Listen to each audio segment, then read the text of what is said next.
Oh, we're live. Here we go. Welcome to the Auburn Live signing day special. We'll kind of give it a couple of minutes for people to hop on the link and join in before we get into the heavy stuff, I think.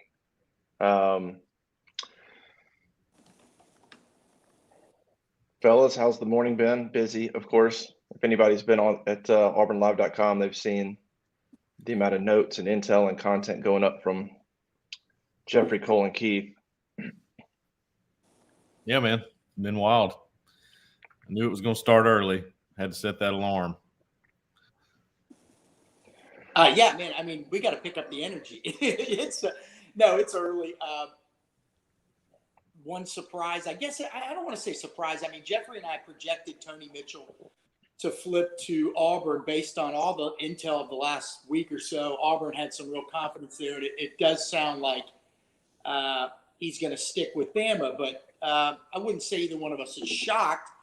But based on what we were hearing and Auburn's confidence level, now we were warned by various people, listen, he's telling other schools he's coming too. And so you're always a little, Jeff's been doing this a long time. Justin, you too. You're always a little like, okay, sorry, it's hard to talk. There's text going off, everybody. But no, it's always a little bit hard to be too confident. You know, you people say, don't say too close to call. That's kind of a cop-out. So at the end of the day, you owe it to the readers to say, we're going to make a projection. And so we did. And we were wrong. And you're just better off owning it than making all kinds of excuses, which is just an industry-wide issue, quite frankly. But Jeffrey, I don't know how you felt, but I mean, I felt like it was going to go down to the wire, but there was enough confidence at Auburn and Hugh Freeze's track record of landing big guys and the relationship with Zach Etheridge and the kids feel at Auburn that I felt like Auburn had a legit shot there. Yeah, Connor Lew just came in. That's a big one. Yep. Connor Lew is in. Let me just catch everybody else up on what's going on with the letters of intent. Clay Whedon has signed. Stephen Johnson has signed. Braden Joyner, Sylvester Smith, Darren Reed. Excuse me, Cole. Yes, DeRon Reed has signed. Tyler Johnson, an offensive tackle from high school. Holy crap. Hey. Tyler Johnson, an offensive tackle from Natchitoches Central High School in Natchitoches, Louisiana, has signed with Auburn. Jacorius Hart, JC from down the street down there in Lochi Pokey. And transfer Elijah McAllister, who, boy, if he plays half as good as he looks on the hoof, he will be an immediate impact guy. Let's see. So those guys are in. Still waiting on some others. I'm actually also checking on to see if Auburn should be expecting any more transfer commitments. Auburn's got transfer Elijah McAllister. Who else has transferred to Auburn? Rivaldo Fairweather surely should be coming in at some point. Are those the only two transfers? Yes. So are they going to get any more commitments? We're keeping an eye on Dylan Wade, big left tackle from Tulsa. We're keeping an eye on Ben Scott, a stud center prospect from ASU. Deion Wilson, defensive lineman from Arizona. We're still waiting to see what Isaiah Jada, the JUCO offensive tackle, is going to do. Ra Thomas is still out there. And, of course, Keldrick Falk, the four-star edge defensive end, whatever, from Highland Home, who's committed to Florida State. I think he's announcing at what time? 11 Twitter. So we got Keldrick Falk announcing at 11. Let's see. Tony Mitchell's next at 9:30. Yes, Keith, to answer your question, yes. That's why you got to make a call here. I went with Auburn. I kind of feel like it was a good call up until late last night. But you know what, Keith? We'd seen this movie so many times before. Yeah. And yet we listen, I felt good about my pick. Yeah. I still think you should have. Yeah. I still think last night it was good. He made the official visit to Auburn 2 weeks ago. He didn't want anybody to find out. He called me and was like, "Oh, can you take that down?" And I was like, you know what? I will. I'll take it down. So, but yes, he was in Auburn 2 weeks ago for an official visit. Went to Texas A&M this past weekend. As I said earlier before on, I don't know which shows or how many different shows, but dude was at more Auburn games this year than I was, and then came back for that second official visit. Zach Etheridge there was big for him in almost getting the flip, I guess. And but a kid from Thompson, a former 5-star defensive back from Thompson who's committed to Alabama. We should have known better. We should have. Well, we were both too close to call up until last night. And again, you're like, I got to make a projection. But you're right. It's one of those things that's like a Russian watching Rocky IV and expecting Drago to win. You know what I mean? Yeah. It's yeah. For the 16th time, we're watching that movie going, oh, man, I think he's going to get it this time. Yeah. He's going to get it. Oh, Rocky's down. Oh, yeah, he's down. But, at a certain – a couple things. You give Auburn credit for making it interesting. But at the end of the day, you gotta tip your cap somewhat to Bama because they held on. And they knew regardless of – people say, well, why did you guys make a projection? You alerted Alabama that Auburn felt good. Look, Alabama knows things going on in the state before we do, okay? And they knew all along that Auburn was pushing and pushing and pushing, okay? So it had nothing to do with any media reports or anything like that. They knew all along where things were and that it was going to be difficult to hold on. But in the end, it looks like they are going to hold on. So, if you're Auburn, the good news is you're probably still going to have a really strong defensive back class.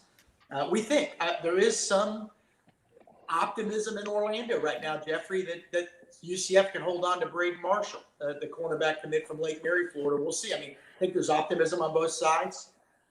Jeffrey's frowning at me. He doesn't necessarily buy it. But, if Auburn doesn't want him. Yeah, well, that's the whole thing about when we put in these predictions, we're assuming Auburn's going to take them at the time of the prediction.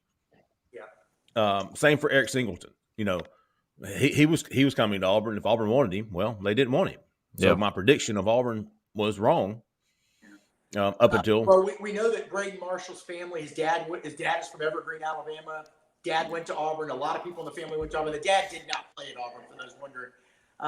So I think Auburn's got some confidence there. Also, Auburn at some point today, we don't have a time yet. We think later in the day, Auburn is going to get a final answer on Kay and Lee, the 4-star Ohio State cornerback commit. There's some confidence there. Obviously, you just had confidence in one guy and you didn't get him. So then as somebody in our business, or if you're on that Auburn staff right now, you're probably okay, now felt good about these ones or this one and it didn't happen. What about these? What about these other guys? But it's a different beast when you're recruiting against Alabama, obviously. So I feel like Auburn probably is going to get those guys. We'll see. But again, it is worth pointing out that UCF feels like that the relationship with Braden Marshall could win out.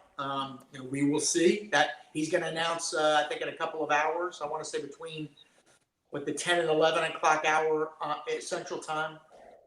And then obviously the big one, Keldrick Falk. I think that's the one everybody's really keeping an eye on. Around 11 a.m. Central Time, top 100 recruit from Highland Home, Alabama. Been committed to FSU since July.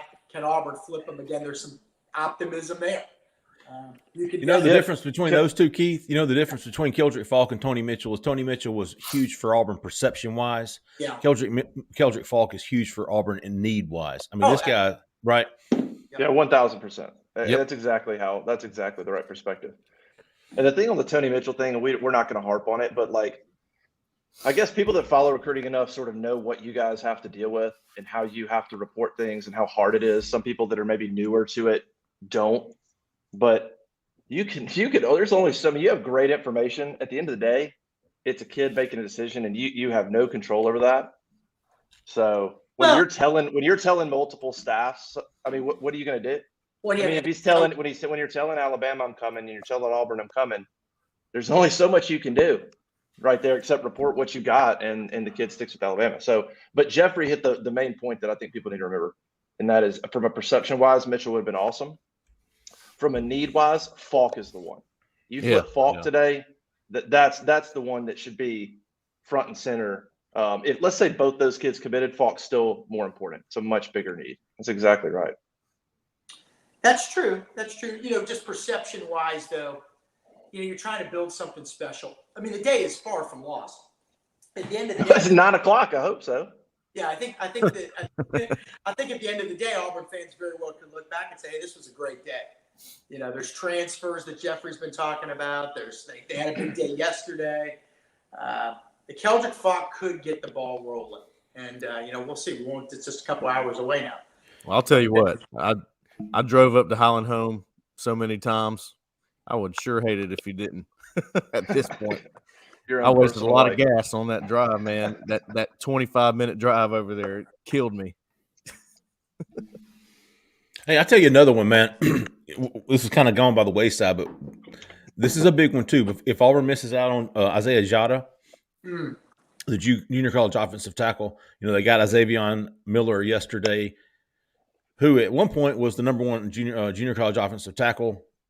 At one point during the day yesterday, he was number one junior college offensive tackle in the On3 consensus. I think Rivals or 24/7 updated their junior college rankings after that and before he committed to Auburn. So he was the number one JUCO offensive tackle on On3 consensus. He committed to Auburn, Rivals, and 24/7, or somebody updated their rankings, and he fell in their rankings, and therefore he fell on the On3 consensus to the number 3 junior college offensive tackle. Regardless, he's expected to come in and play right tackle. The guy they expect to come in and play left tackle, at least in the 2 deep for both of these guys, is Jhead.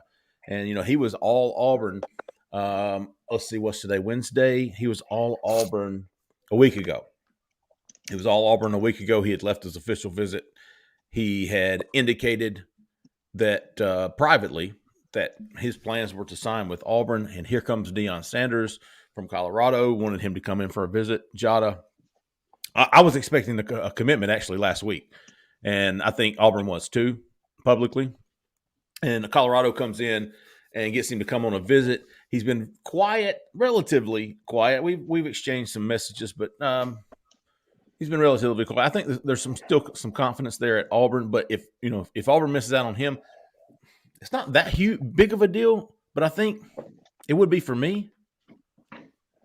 Just because they were in such a good position a week ago. And then Colorado to come in here last minute. Keith, what do you think? Come in here last minute, steal him away? Yeah, real quick. Has either one of y'all, any of y'all tweeted this show out? I want to make sure I retweet it. I can't find it anywhere. Retweeting what? The show. I'm trying to... Yes, I multiple times. Yep. Okay, I just don't see multiple times. Yep. I've tweeted it. Jeffrey's tweeted it. Huh. Okay. So, about Jhead, Jeffrey, I'd agree with you. It's one that they've been working on for so long. He was committed to South Carolina. He decommits from South Carolina last week, and you're thinking, okay, it's done. It's done to Auburn. And then Deion comes in, and Deion's going to make some noise at Colorado. We knew that. And they're desperate for players. So he can sell playing time just like Auburn can. Now, Colorado doesn't have the tradition that Auburn does, doesn't have the facilities that Auburn has, doesn't have the infrastructure, doesn't have a lot of the things Auburn has. But they've got Deion Sanders right now, and there's the buzz is palpable with him, obviously. So that's interesting. Those last-minute visits. I mean, we can't downplay one visit like his, and then upplay Keldrick Faught's last-minute visit to Auburn on Sunday, which FSU wasn't expecting. Didn't think it was going to happen. He was at FSU Saturday, Sunday morning. Keldrick Faught told FSU reporters, "I'm locked in. I'm done with visits." 3 hours later, he's at Auburn. So Isaiah Jhead at least was not. You knew where you stood. He said, "Hey, I'm taking this visit" several days in advance. So there wasn't anything like that. But again, a last-minute visit, that's sugar high. A lot of times a kid will visit Auburn in June, and they come off that visit, and they've got that sugar high, and then a week later they commit somewhere else once that high rubs off. But when the visit is so close and the sugar high is so close to National Signing Day, there isn't time for it to wear off, right? There isn't time to then take a step back and look at the overall picture sometimes. So, that's a concern, I think. But, if Auburn can land these guys, it's going to be a big day. But you're right, Jeffrey. Jhead is a guy that can come in and play fairly early. No question about it. Jack's asking about Tyler Scott. Tyler Scott's a defensive back, 3-star in Georgia, but I think he gets bumped up soon. He's in the All-America game, formerly the Army All-America game, and that's where he's going to announce his decision, Jack. He's going to announce on January 7th at the All-American Bowl in San Antonio, Texas, which I believe is on NBC. Now, he will send a letter of intent in today, but whatever school he sends it to, we'll keep it quiet for him as long as they can, obviously. Again, confidence at Auburn. He's talked up Auburn. Auburn was in on him when he was committed to Arkansas State. So they've got the longest, really, of the major schools recruiting him. USC, Texas, Tennessee, Auburn. Auburn's got the long-standing relationship with him. We think in the end that's going to bode well for Auburn. funny. Hey, real quick. Hold on, real quick. I just want to give, as people are joining, I just want to give them a quick overview of what's going to happen on the show, just so you can be prepared. We're going to have, hopefully, Braden Joyner join the show, Elijah McAllister join the show, Colton Hood join the show. Hopefully, we can get Clay Whedon and Hank Brown as well. Don't have time set for them, but we're going to be joined by some of these commits and signees throughout the show. And then we'll try to take calls. Maybe I figure the last hour, once we have a lot of kids in and a lot of information in, maybe we can get some calls in the last hour or so. But it'll obviously be hearing from Keith, Jeffrey, and Cole. But just stay tuned as well. We're going to hopefully be joined by as many of these kids as we could get, just to talk about why Auburn and all that good and fun stuff. And then Hugh Freeze's pressers at 1, so we'll have coverage of that as well. So I just want to give them that. Cole, go ahead. What's up? No, I was just gonna. I went to see Tyler Scott 3 times in person. The guy, man, he's a humble guy, man. He has no idea, like, all these offers that were coming in. He had no idea that was coming. His coach was like, man, he doesn't even know. They're coming, though. These offers are fixed to come in. This is when he was a no-star Arkansas State commit, right?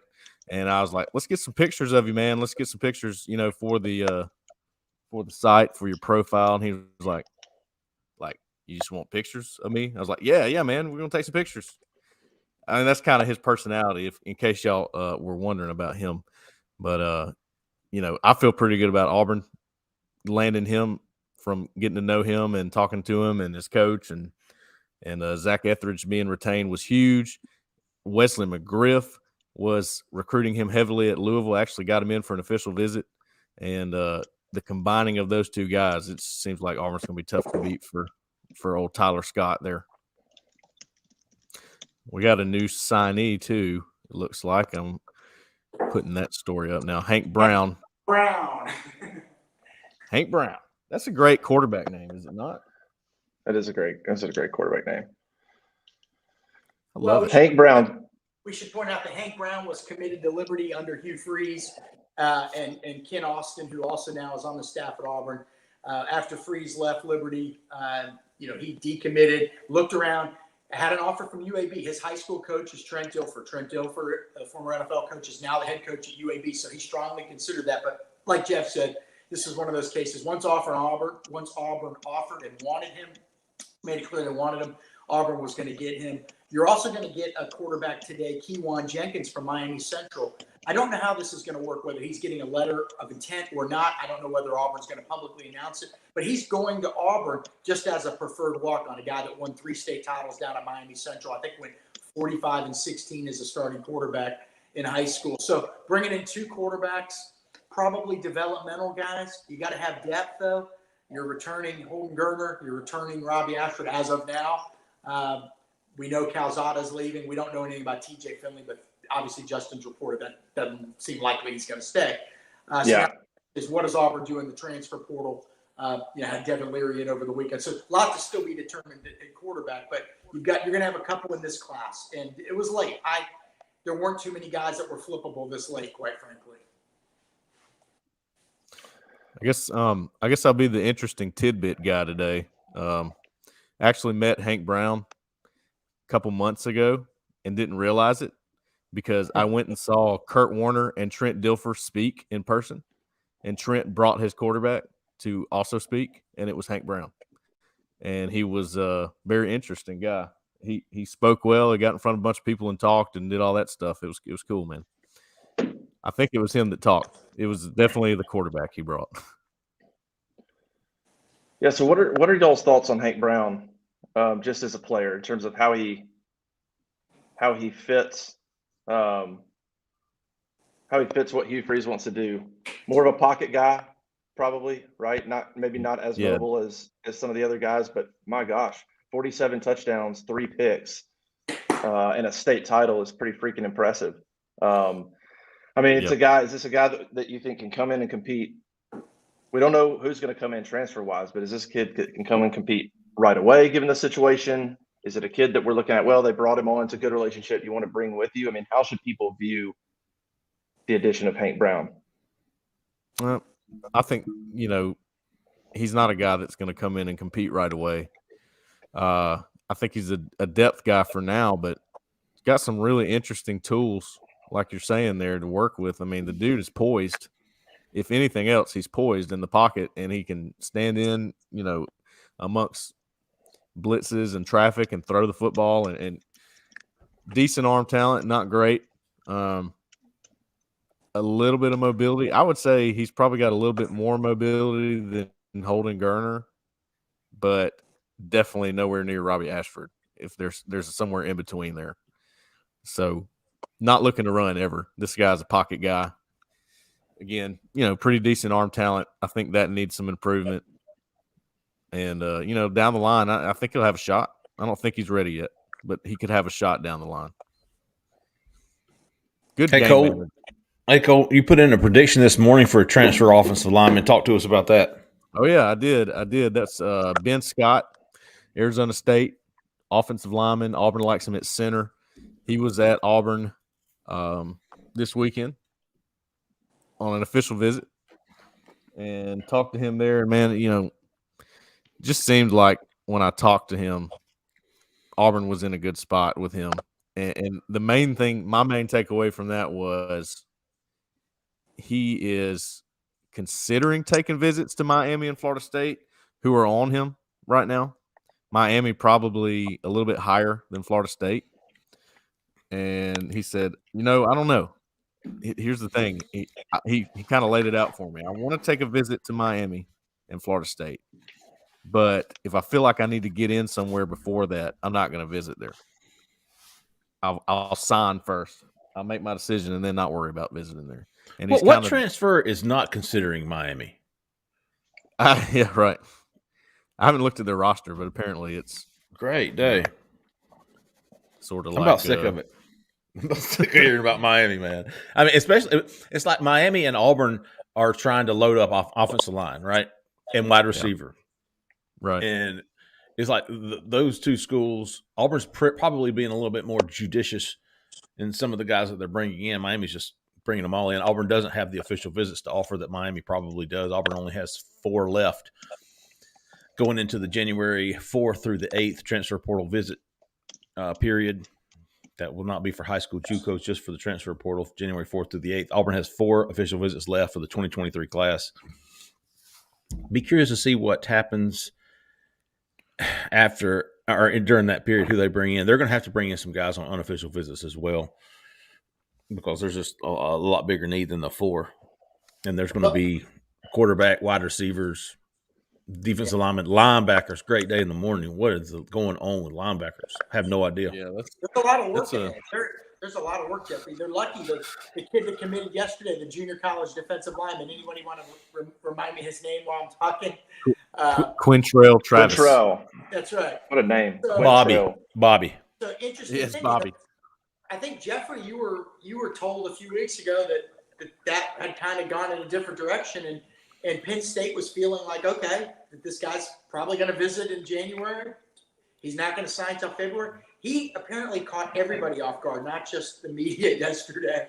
That was big because it's rare in this day and age that somebody commits sight unseen. And the reason, because he has not visited Auburn. And the reason I bring that up, Jeffrey, is because with Auburn having limited visits left, official visits, either they're going to have to bring in guys on unofficial visits, which, you figure that out. You just try to set something up and get them there. Or a guy says, you know what? I'm looking at Hugh Freeze's track record, or Jeremy Garrett, or, Ron Roberts, or whatever. And you know what? And they need me and all that. I don't need to take a visit. It's Auburn. I'm never, whatever. But that's interesting. You don't just have I think people forget sometimes. You don't just have an unlimited cachet of visits to hand out, of official visits. And, so it does get a little dicey there. But you're right, Jeffrey. Defensive line, that's one area offensive line room's got to get better. We know that, and we think it is, especially if they land Jhead today and get some of these some of these other transfers. But the defensive line, I still have some concerns about, and then obviously linebacker. It makes me think Terrence Love is going to move down to linebacker, but that's not always an easy transition. Not everybody's cut out for that. Turns out Jamie Sherwood was cut out for that. Maybe he should have been playing linebacker the whole time at Auburn. But he's a guy that I said it would have been an All-American linebacker under Tommy Tuberville. Yeah. I mean, Sure would. Yeah, I mean, they would have moved him down in a heartbeat, and he would have just been unbelievable. Yeah, and that was the issue in high school, Justin. So Florida and Miami were looking at him, but there we go. Terrence Love has just signed with Auburn. Speak of the devil. Yeah, speaking Wow. of Zach, we need like a NFL draft. Dun, dun, dun, dun. 4-star safety. Yeah. 4-star safety from Langston Hughes High School in Fairburn, Georgia, just west of Atlanta, not too far from Cam Newton's old school, Westlake. But he's signed. Was there any worry about him? Well, Was no, it but late or? Well, no, but he visited Georgia Tech last week. Okay. And let's put it this way: when we put it out there that one of their commits was visiting somewhere, I got a direct message from somebody on their staff that said who and where. They didn't know. So that's pretty commonplace. Yep. So you build up these close relationships with these kids, but a coach doesn't tell a kid he's leaving until he's leaving, right? So it works both ways. But yeah, Terrence Love signed. I think Bo Hughley is signing. Is that done? Is he signed with Georgia yet? Let's see. Jeremy Johnson said, let's see. Bo Hughley, 4-star offensive tackle, a teammate of Terrence Love, obviously, at Langston Hughes. Visited Auburn multiple times. At one point during the summer, people thought he might flip. There was some optimism, but at Georgia, they were never seemingly working. Josh Hortonstein with Miami, T. Love with Auburn, and Georgia commit Bo Hughley is up next to sign with Georgia. Well, Jeffrey, Jelani Thurman, the tight end on that team, committed to Ohio State. If there was ever going to be a surprise on National Signing Day for Auburn, is he a guy? Is there any chance at all for Auburn? Man, I left him on the hot board for a reason. Yeah. There was. I didn't even mention this, and I haven't. This is the first time. I think maybe you're the only person I've told. But believe it or not, man, there was a slight chance of optimism or a slight hint of optimism at Auburn on Sunday about Jelani Thurman. Not saying that they would get him, but that they felt like there was a chance that they could get him. Like, so who's going to, if he commits to Auburn in the next 10 minutes, which one of us is going to write the story? What are you up to, buddy? I'll get Thurman. That's me. That's all me. Just so everybody knows, a lot of times we have stories pre-written, okay? Sometimes a kid gives us quotes and says, man, please do not tell anybody, and we don't.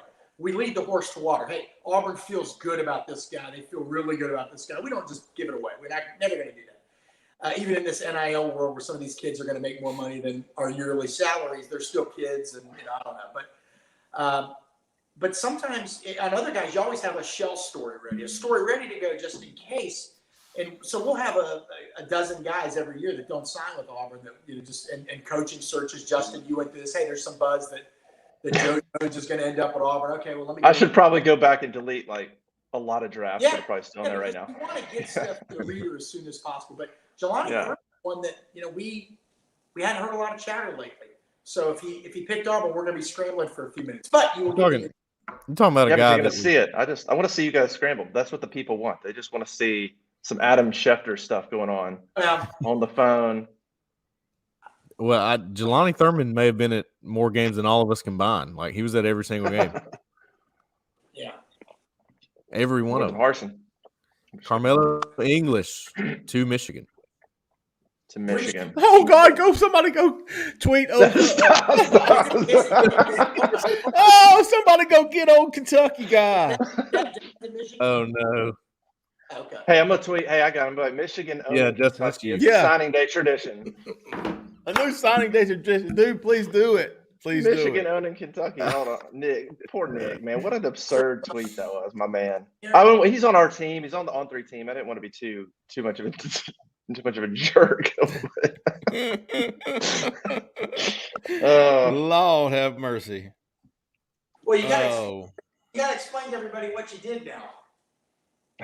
What do you mean? Well, I mean, not everybody knows that you tweet. Yeah. So, Nick Roush, who does a great job for KSR and our On3 partners, sent out kind of a weird tweet yesterday talking about 4 specific commits that Kentucky had gotten over Auburn. I don't know, like ever. I mean, it's like of all the years of recruiting, he names 4 guys that, and just saying, and none of them. listen, none of them were a legitimate No. win for Kentucky over Auburn. I promise you that. There was. I'm going to find it, man. I'm going to find Yeah, it. it was like Jacoby Albert, Camilo English, Devin Leary, and then Trevin Wallace. Like it was whatever. It's 4 guys. Devin in the Leary. history of Devin Leary. recruiting. Actually, I was going to say the next guy that Kentucky beats Auburn for will be the second. So it was a weird tweet. It's just kind of a weird tweet. I retweeted him just with the history of the series, which is 27-6, and in the last like 40 something years they've got 1 win, and I just retweeted him with that picture, and I was like, now Nick, I was like, you said that, and yet like 1 Kentucky win since 1970. I'm like, so it was a full street. Not to mention, we pop over here, and by the way, if you guys want to reference recruiting rankings, anything, Zach can pull up any of that stuff live on the screen. Team rankings, the class, if we want to look at stars, just tell him if you want to pull it up. But Auburn's sitting at 22, Kentucky's sitting at 35. So Auburn goes through a joke of 2 years of recruiting, a joke of a coach, and they're still sitting at 22. And Mark Stoops is like the best coach Kentucky's had. I don't know when. He's had years to develop the program, and they're sitting at 35. So I don't know what the flex was from old Nick KSR. Oh man, Jay Finch, we appreciate it, big dog, but please, we don't ask for the super chats or the tips, man. All we ask for is you subscribe to our YouTube channel, Auburn Live on 3. But we do appreciate it. But please don't feel obligated. We're not here for that.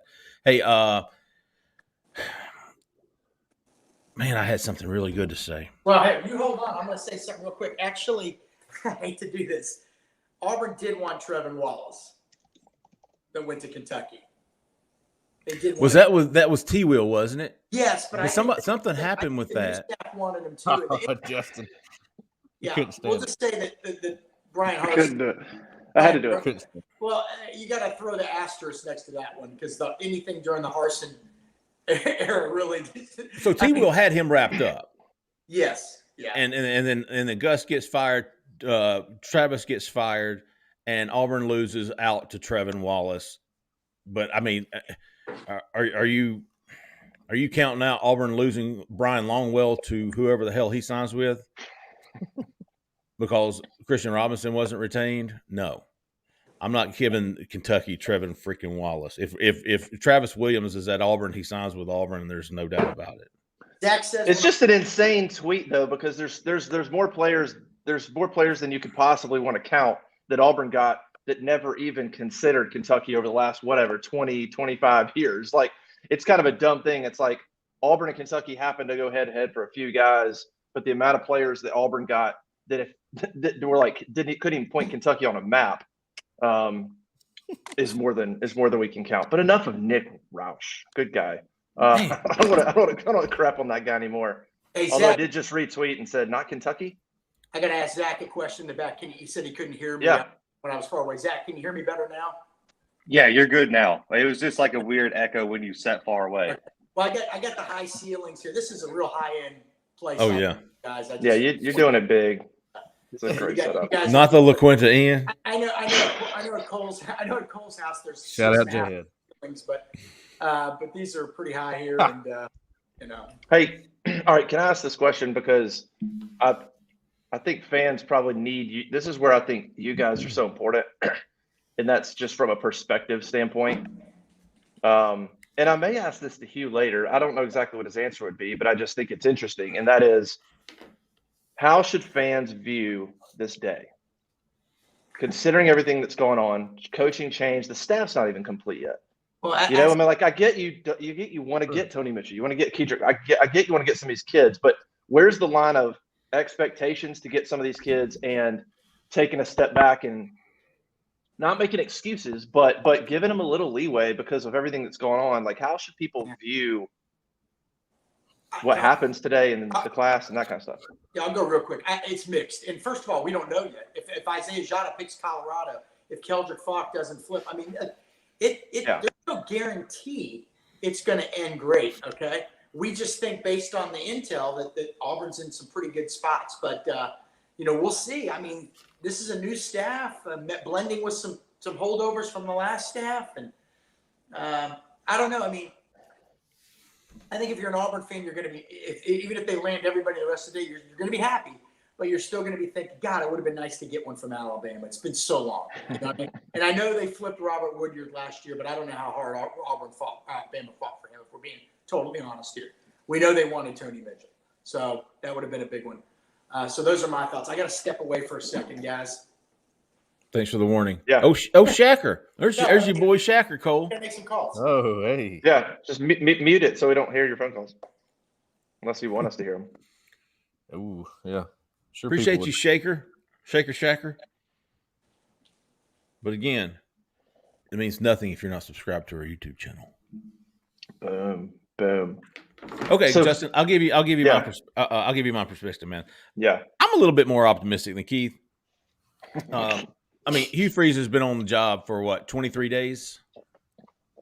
Yeah, it sounds right. 23 days. 23 days, dude. Okay, let's talk about who he already has in the boat. Forget about who he could add. Yeah. You got Rivaldo Fairweather. You got Connor freaking Lou flipped from Miami. Very good. And nobody's flipping from Miami's getting everybody right now. I mean, that's not to mention flipping an offensive lineman from Miami, which is Mario Cristobal's thing, right? That's supposed to be his thing, getting offensive linemen. So that's the big one. So Hugh Freeze has done something. He did something in the first 2 weeks on the job that Brian Harsin couldn't do in the first 2 years on the job, and that was Connor Lou chose Miami over Auburn back in the summer. Hugh Freeze comes in, brings in Jake Thornton. Joe Bernardi's still here, and takes one visit.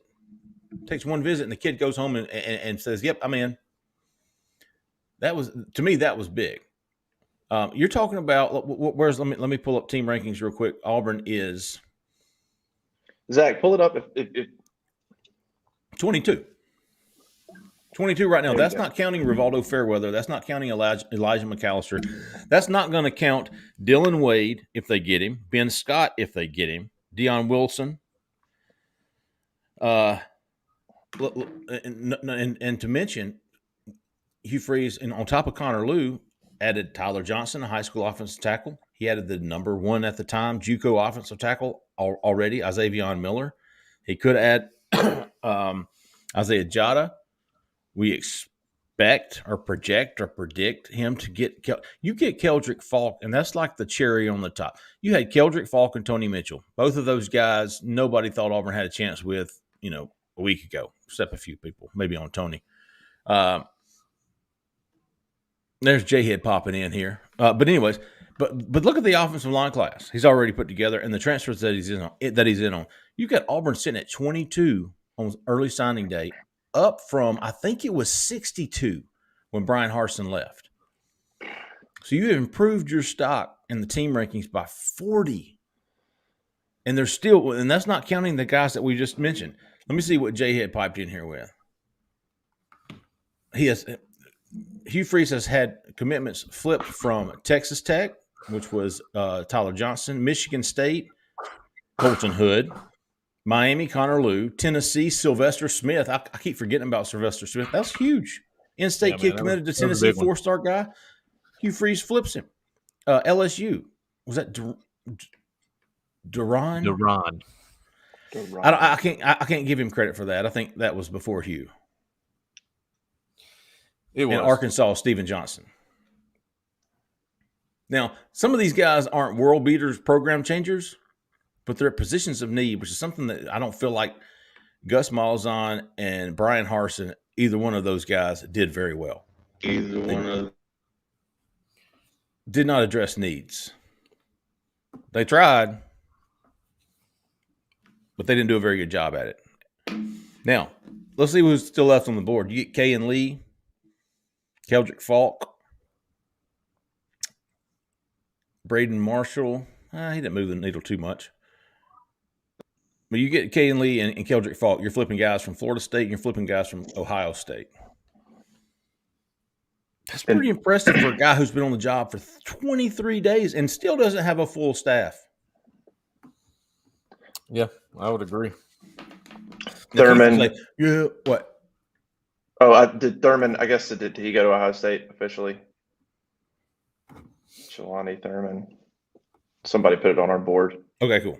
So I guess So that's you Well, make a lot of good I was points, shocked. Jeffrey. I was shocked that the name was even mentioned to me. So Yeah. Not Kentucky. I'm going to say that after every kid that doesn't pick. Not Kentucky. He's not going to Kentucky. Hey, quick thing on JC Hart. We kind of got some messages last night from some subs asking if he was going to sign with Auburn. Obviously, he has already. The reason was a couple things. I think one, he got a USC offer like 2 days ago, Ooh. which was big for him, man. I mean, he was very excited. I don't blame him. Kind of, it would be interesting to take an official visit to California, obviously, for From a guy Lochapoka? Yeah. From Loachapoka. So, yeah, I think that was on his mind. Plus, I know his teammates are doing it at a different time, and that's something that, we keep getting caught by. Like, they want to do it with their teammates. That makes sense. I mean, you understand why you would want to do that. But for fans who are, chomping at the bit here, waiting for you to sign, it's like, okay, you got to make me wait 2 more days for this. So that was I think that's where JC's head was. Like, I don't want to make anybody wait. Let's go ahead and do this. And he went and did it this morning. So, yeah, you know what? Shaker asked about Jeremiah Cobb, which is a great question. I think that's what I was going to talk about earlier when I had a little brain toot. Jeremiah Cobb left his second official visit this past Sunday, the 4-star running back commitment from Catholic in Montgomery.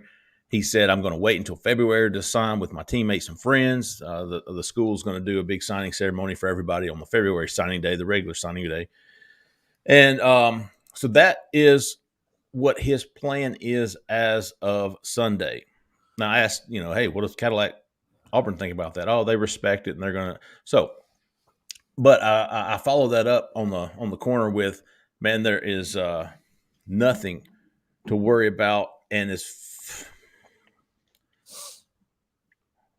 nothing to worry about. Let's put it that way. He, according to him in the public, he's not going to jump. He's not going to jump. I was reading Jack's. He's not going to sign until February.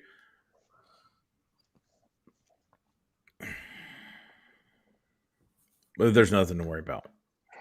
I mean, I don't know. I'm trying to watch my tongue, but it's recruiting. It's recruiting. I mean, people need to understand that nothing is ever 100%. I mean, you can't hold them. Now we'll say no. Hold on. No, okay. No. It will be. It just won't be publicly. Okay. It'll be over. It just won't be publicly. And that's good news because you guys are closer to it than I am. But I mean, before Harsin was fired, I was told he was jumping ship. He was not going to be a part of Auburn's class when things were going wrong. Right before Harsin was fired, I was told from somebody connected to that program that he was not going to go to Auburn. It was just a matter of time before he left the class. And then Harsin got fired. Everything changed. And he's on board. So that was a roller coaster. Yeah, I mean there's some real wonder if he was going to be a part of it. And I think Harsin going, the change in the sort of the attitude of the team, Cornell doing what he did, that probably all helped seal the deal. And think about the first call that was made and who the first call was after Hugh Freeze was hired. He keeps Cadillac, and the first call they make is to Jeremiah Cobb to tell him the news, and it was. Was it? Yep. That night. I can tell you why. There you go. It's not just that he's a good running back, okay? You can be a great running back and not fit in what you want to do in offense. There's plenty of those guys. That's why the transfer portal helps out a lot of running backs. They get to a system that fits what they do a lot better.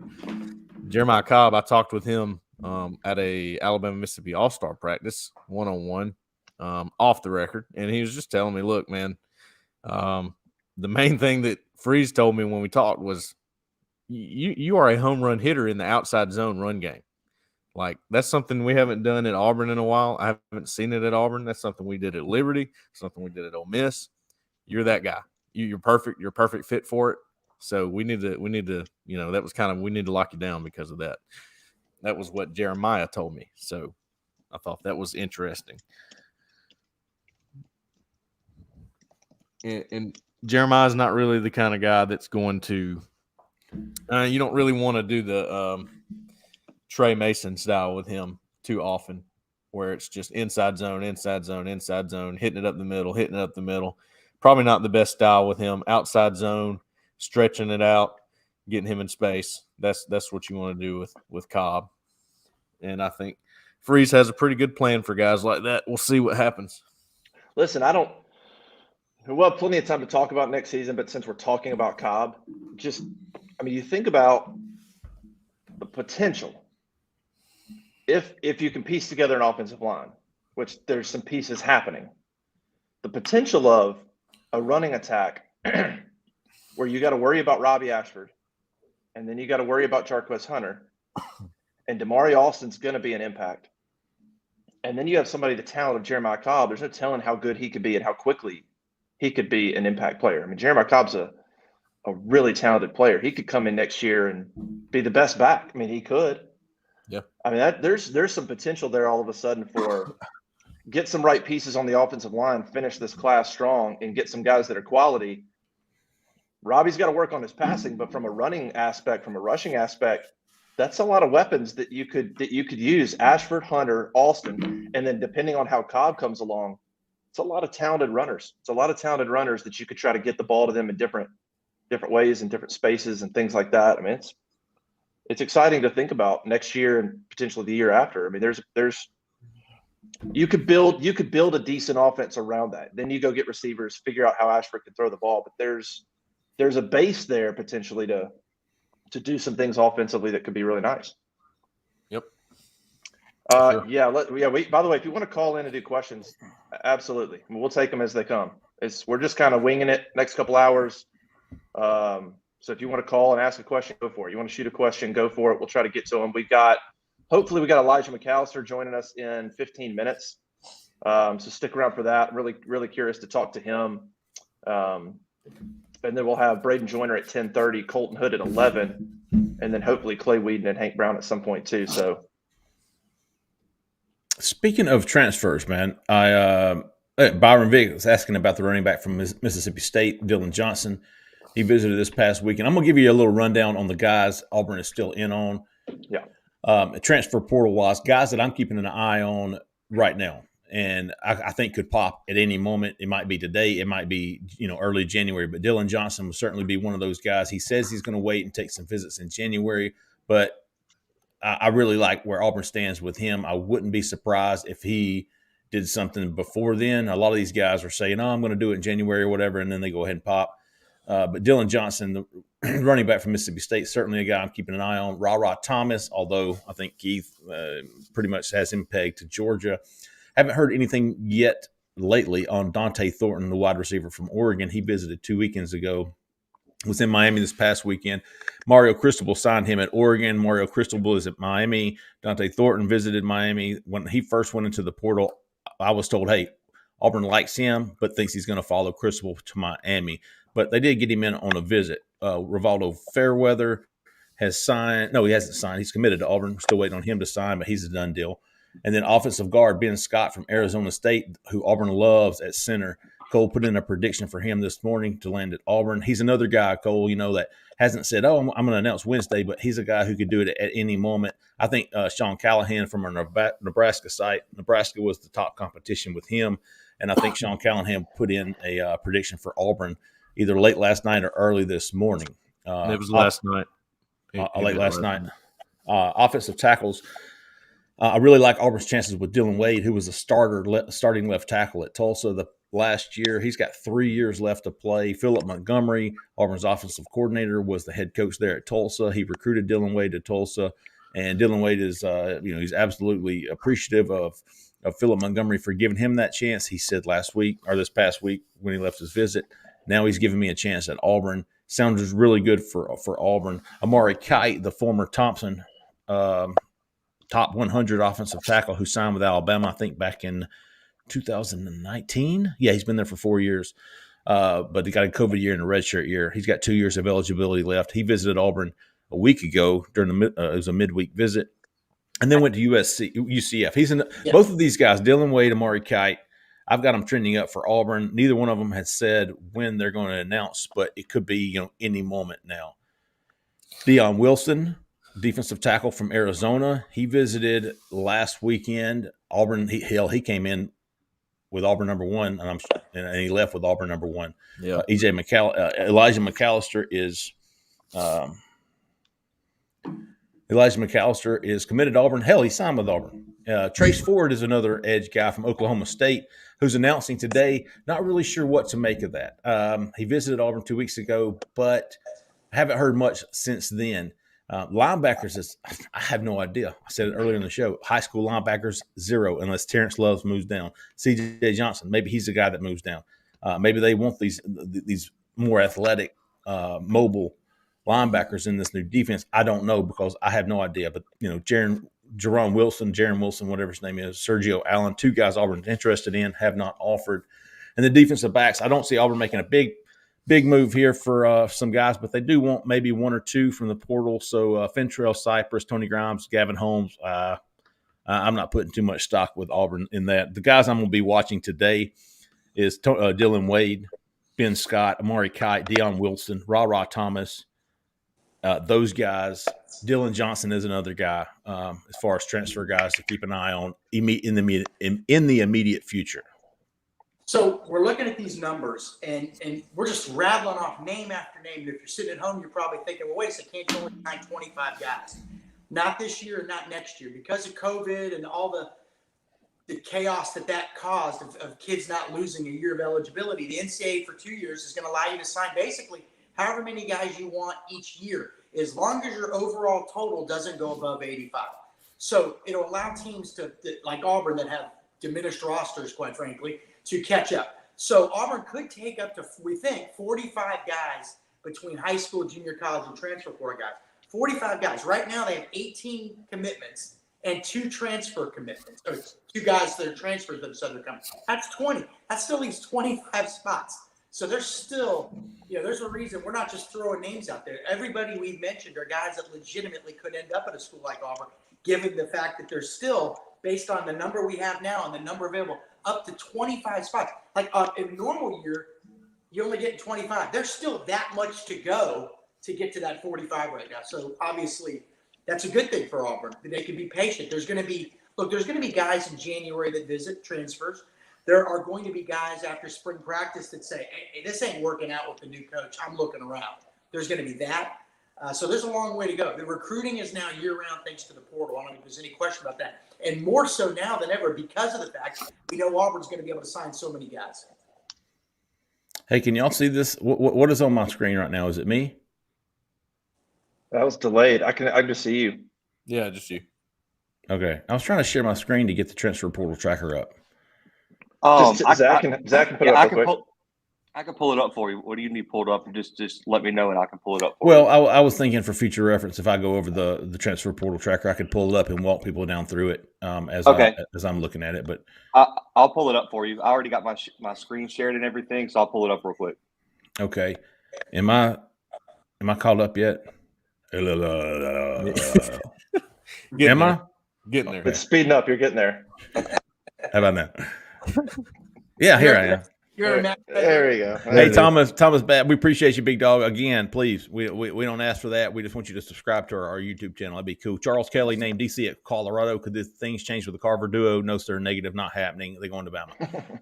But yeah, if you're not a member to Auburn Live on 3, this is one of the benefits, man. This is a feature we've got, tracking Auburn's interest in guys, tracking Auburn's offers in guys, what each position, how many we think they'll take. Obviously, that's fluid.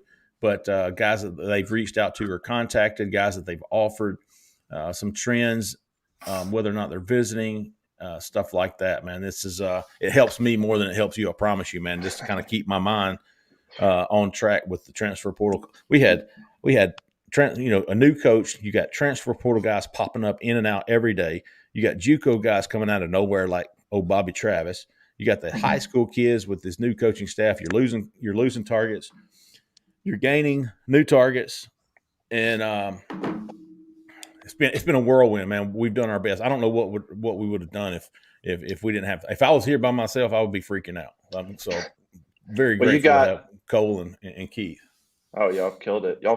Yeah, looking at the transfer portal, according to the On3 transfer portal, 1,386 players have entered the portal.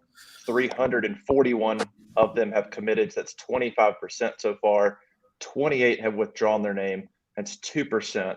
One of those was Tavares Dawson and Zacchaeus Walker. I guess the 2 of the 28 came back to Auburn. Landon King. Landon King. Well, he was never officially in. He was saying he was going to go in. I don't know that his name actually went in, but I'd have to go back and check. Either way, the fact that you have so few that withdraw their name and a handful of those guys did come back to Auburn is nice. Of course, Keandre Jones stayed in and committed to Florida State. That's not a big concern for Auburn. That kid, he wanted to sort of check some other opportunities out, and that's what he did. So that's not a huge deal. But man, 1,400 kids at the portal. That's crazy. We'll be interested to see, man. 25% of them are committed. So what happens to the other 75% right now? Correct me if I'm wrong here. Transfer portal guys can pretty much sign when they feel like it, right? Is that how that works or no? I was hoping Keith was moving. Well, what was the question again? I'm sorry. Transfer portal guys, they don't have a certain day they have to sign. They can sign pretty much any time, right? Hey, I'll tell you what. Why don't you January 18th? Why don't you go look it up? I think January. It looks like maybe January 18th into January is when the first window closes. Sometimes there's a deadline. I'm not even sure they have to technically. That's what I'm saying. Hey, real quick, man. This is Code Red. Hey, Zach, if I sent somebody the link that you sent us to join this show, all they have to do is click on that link and it'll bring them right in. Yes, but we have a guest with us right now. Mr. Elijah McAllister. Elijah, right big dog. All right, Elijah McAllister. Hold on, let me before we get going, Elijah, let me tweet this out. Make sure people are hopping. Let me let people know that you're here real quick. what's going on, Elijah? How you doing, man? Good in yourself. Very good, very good. Elijah. What up? So you came down this past weekend. Yes. You left. You were like, man, I'm feeling this. Yeah, it's feeling good. When did you know? Honestly, probably the plane ride. Maybe not the plane ride back to Jersey, but the drive from the airport in Jersey to my home. So about 3 hours after I left. Was there a point in the visit where you're like, man, this is where I'm coming? I really enjoyed the conversation with Coach Freeze. I really enjoyed getting to know him for who he is and talking to him just one-on-one. That was really impactful. I also really just enjoyed the respect the staff had for me and not giving me all the bells and whistles of the 16-year-old recruiting official visit. They respected me when I asked for that, and they stayed true to that. It was all football talk, all business, so it was really fun. Those are two things that really stuck out to me during the visit. Elijah, you've got 1 year of eligibility. Is that correct? Yes, correct. And listen, Ron Roberts, the new defensive coordinator, how does he plan to use you in that system? Are we talking 3-4, 4-3? We're going to mix it up. What are we expecting to see here? Yeah, it's going to be a little bit of a mix. Right now, he talks about me playing that jack position, which is a stand-up edge guy. I played that previously in my career under Coach Mason, so it's kind of similar defenses. So I'm excited to do that. I'm a pretty versatile guy. As you guys know, I played all-around defensive front. Played a lot of balls, so I was willing to do anything Coach asked me to do. But I know Coach Garrett personally from my time here at Vanderbilt, so that's right. You need me to do, I'm willing to do. I forgot about that. I forgot about you knowing him. Elijah, have you graduated? Yeah, I graduated my undergrad and graduated my master's as well. So, can you let me borrow one of those? Yeah, Elijah, how tall are you and how much are you weighing? 6'6" and I'm 265. Great day, dude. Let me tell you something. I thought you were like an unk or something. I thought you were somebody. I thought your dad was the recruit and you were like, who was that cat? Elijah, Keith here. But beyond the physical stuff, what you can bring to the field, you're an older guy. You're a veteran. Auburn's going to have a lot of new guys on the team. A lot of those guys are going to be younger. As a veteran player with a ton of SEC experience, what can you bring to a team just from that aspect? Forget about the on-field stuff, but the other stuff, just, helping guys navigate through what you've already been through. Yeah, I think although I'm going to a new space, I have been in this league for a long time and been a two-time captain at my former school in Vanderbilt. So I think the things that I learned, not only the past 2 years, but the past 4.5, will be beneficial to bring in not only to the locker room, but to the specific players that I'll be working with every single day on the defensive line. I think, obviously what I can do on the field is super important for my personal success, but mainly focusing on the team success is most important. That's what everybody cares about, wins and losses. We want to win games, and one of my best assets is connecting with guys and teaching guys. And I've been in this league for a long time, so being able to impact those young guys will be super important for me, beneficial for the team, and I'm excited to do that because, they only go as I go, and I only go as they go, and the team becomes better because. Last thing for me, everybody kind of has a feel for Hugh Freeze, most people that have followed college football. But Jeremy Garrett, the new defensive line coach, you said you were with him at Vanderbilt. When it's just you and him, what kind of guy is he? What kind of personality does he have? Because Auburn fans are just now starting to learn about him. They don't know much. What can you tell us about him?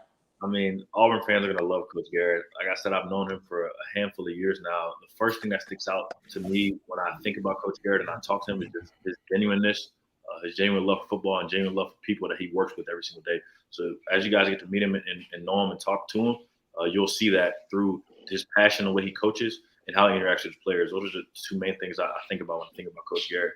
He honestly just loves ball and loves being around the guys who love ball as well. So be super excited to get to work with him. Elijah, last thing for me, big dog. You tweeted at Keldrick Falk yesterday. Yeah. Wanted him to get with you. Do you have any luck with that?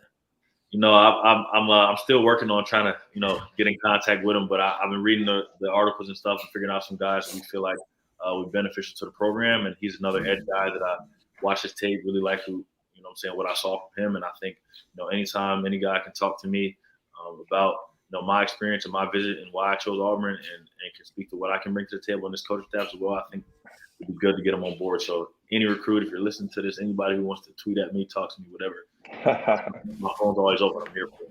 If it makes you feel any better, Elijah, we've got Keith and I both have him projected to Auburn. Good deal. Great minds think alike. So there you go. Elijah, thanks for joining us, man. And this is Justin. When you committed, you said, I think it was in your graphic, you said it's time to get back to playing the brand of Auburn football we know and love. What's your perception of Auburn from the outside? I mean, that's an interesting comment. Like, I guess what's kind of your perception of Auburn from the outside looking in, of what your opinion of Auburn football is and that brand, and kind of what did the coaches tell you that should look like? What is the brand of Auburn football that comes to mind when you say that?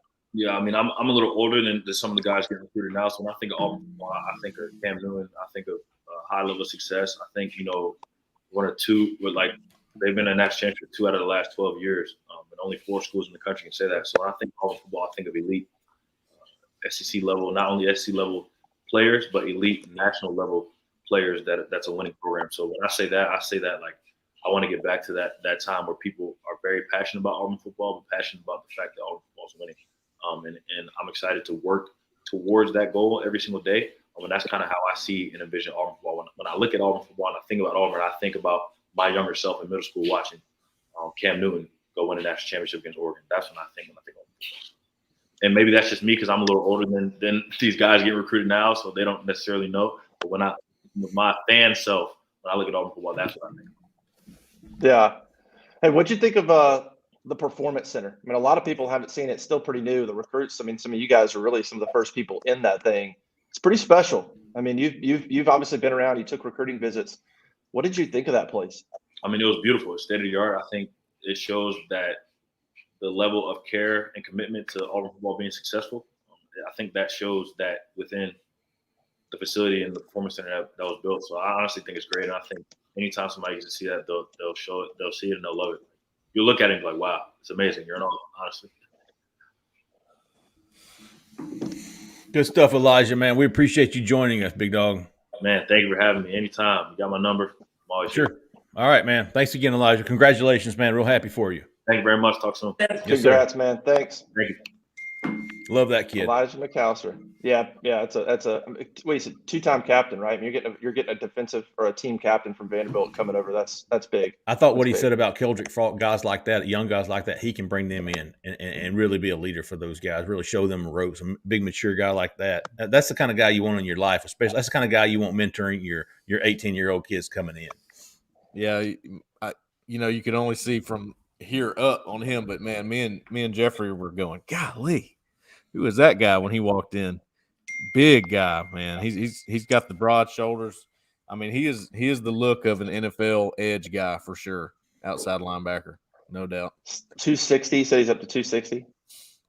Yeah, 6'6", 260.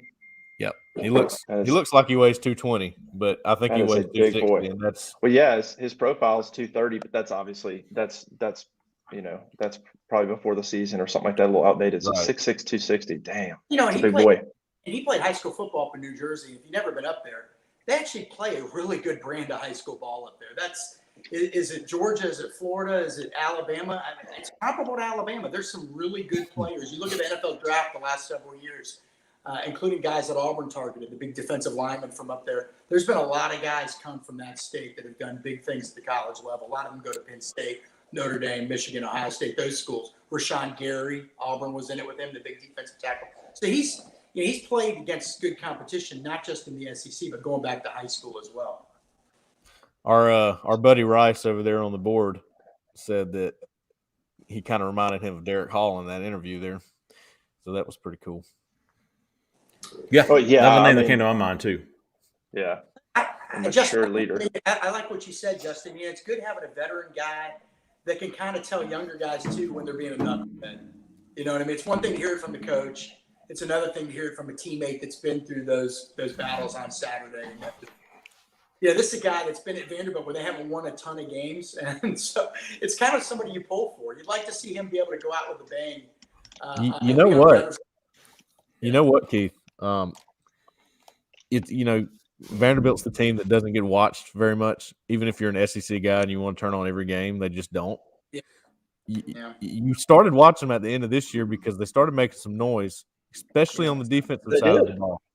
Yeah. On the defensive side of the ball, they held Florida down in that game, and somebody else too. They were playing good football at the end, good defensive football. But he was a part of that. They beat Kentucky as well, did they not? Yeah, sure did. Sure did. So explain, so defensively, you guys and Cole. So he's going to play the jack. He said. So are they still running a 3-4? Is that what we expect from? Yeah, I mean they're going Roberts and them. They're going to do both. They're going to do 4-3, 3-4.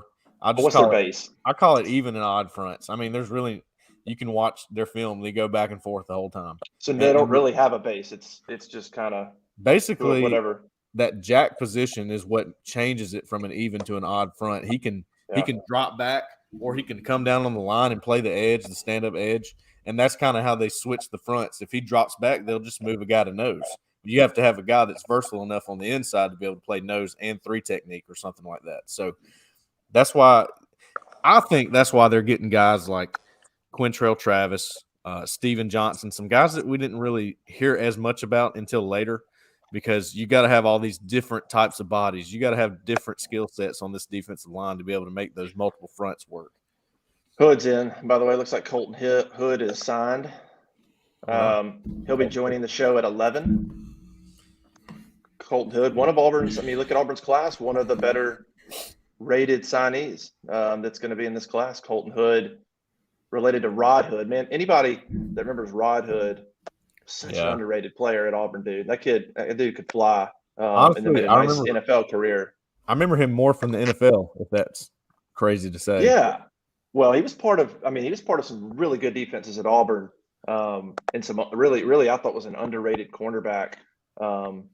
And then went undrafted. But man, back in those days of Tuberville, man, there was a bunch of guys that were either undrafted or late signees that really made nice careers in the NFL. Rod Hood was one of those guys that goes undrafted and then makes the Eagles roster, does a great job there, and turns that into a multi-million-dollar contract with the Cardinals after 3-4 years. So really cool story of Rod Hood. Played probably 6-7 years in the NFL. So And to me, you get a legacy guy like somebody like Rod Hood. You get a legacy player like that. I like it. I like the pedigree. Rod is their defensive coordinator at Eagles Landing Christian as well. I did not know that. There you go. He's got a younger brother that's a good running back too. Brandon. Colton's got a younger brother.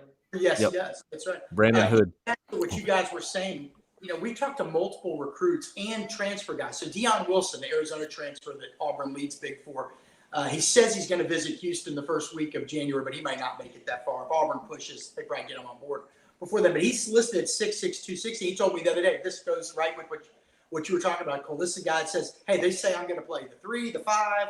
They're going to have we're hearing that from a lot of different players on the defensive line, that they're saying that they're going to move guys around. That's the plan. So, yes. And Cole, you've scouted some Deion Wilson, raw, right? Yeah. Look, I mean, he's mobile for as big as he is. I mean, he's kind of like Elijah that we just had on, super tall, like 6'6", 6'7", and then he's closer to 300 pounds. So, got a couple years to play. I mean, it's an interesting guy. You just don't know. You just don't know how those guys could turn out. You take the guy with a body like that, and you see what you can do with him. And he gave some. He was a pretty important rotational guy. I'm sorry, I couldn't help it. I had to tweet out the Tony Mitchell visit. I said Mitchell sticks with Alabama even after a second official visit to Auburn, December the 9th through the 11th. Confirming that was quite a weekend. Is he there? Is he not there? Yeah, it was funny. Yeah, I walked him to his car Sunday morning. It's recruiting. I mean, just one of those things. Now we're getting close. We're T-minus, 45 minutes or so with Keldrick Falk. Again, Auburn worked on him throughout the whole cycle. And the interesting thing about Keldrick Falk, and Cole, you can attest to this, Auburn recruited him at edge because he said he wanted to play edge. Well, then he commits to FSU and he camps there, and video comes out of him at camp at FSU. And he's working with the D-line coach, Odell Haggins. They recruited him as an end.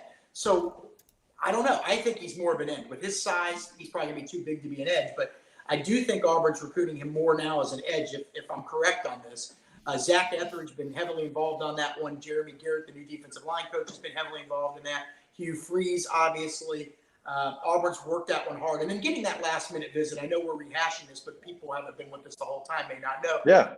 Keldrick Falk visited FSU Saturday, Sunday, and Jeff, me, Cole, Justin are like, But Jeffrey and I kept thinking, man, I don't know if he shows up at Auburn. And sure enough, he tells reporters Sunday morning he's done with visits, and a few hours later he's at Auburn. So at that point, then it becomes, hey, it's a 50-50 thing. He's torn. Well, torn at this late stage of the game means one team has some momentum. Okay, so we'll see. We think Auburn has a very good shot here, but now after the Tony Mitchell projection, I'm a little skittish. I need one to fall in my favor here. You want to redeem yourself. I mean, geez. But yeah, that would be significant. Look, whether he's an end or an edge, we just talked about other guys saying, hey, they're going to move me all over the place. Okay, so there's that. That's probably what they can do with Falk.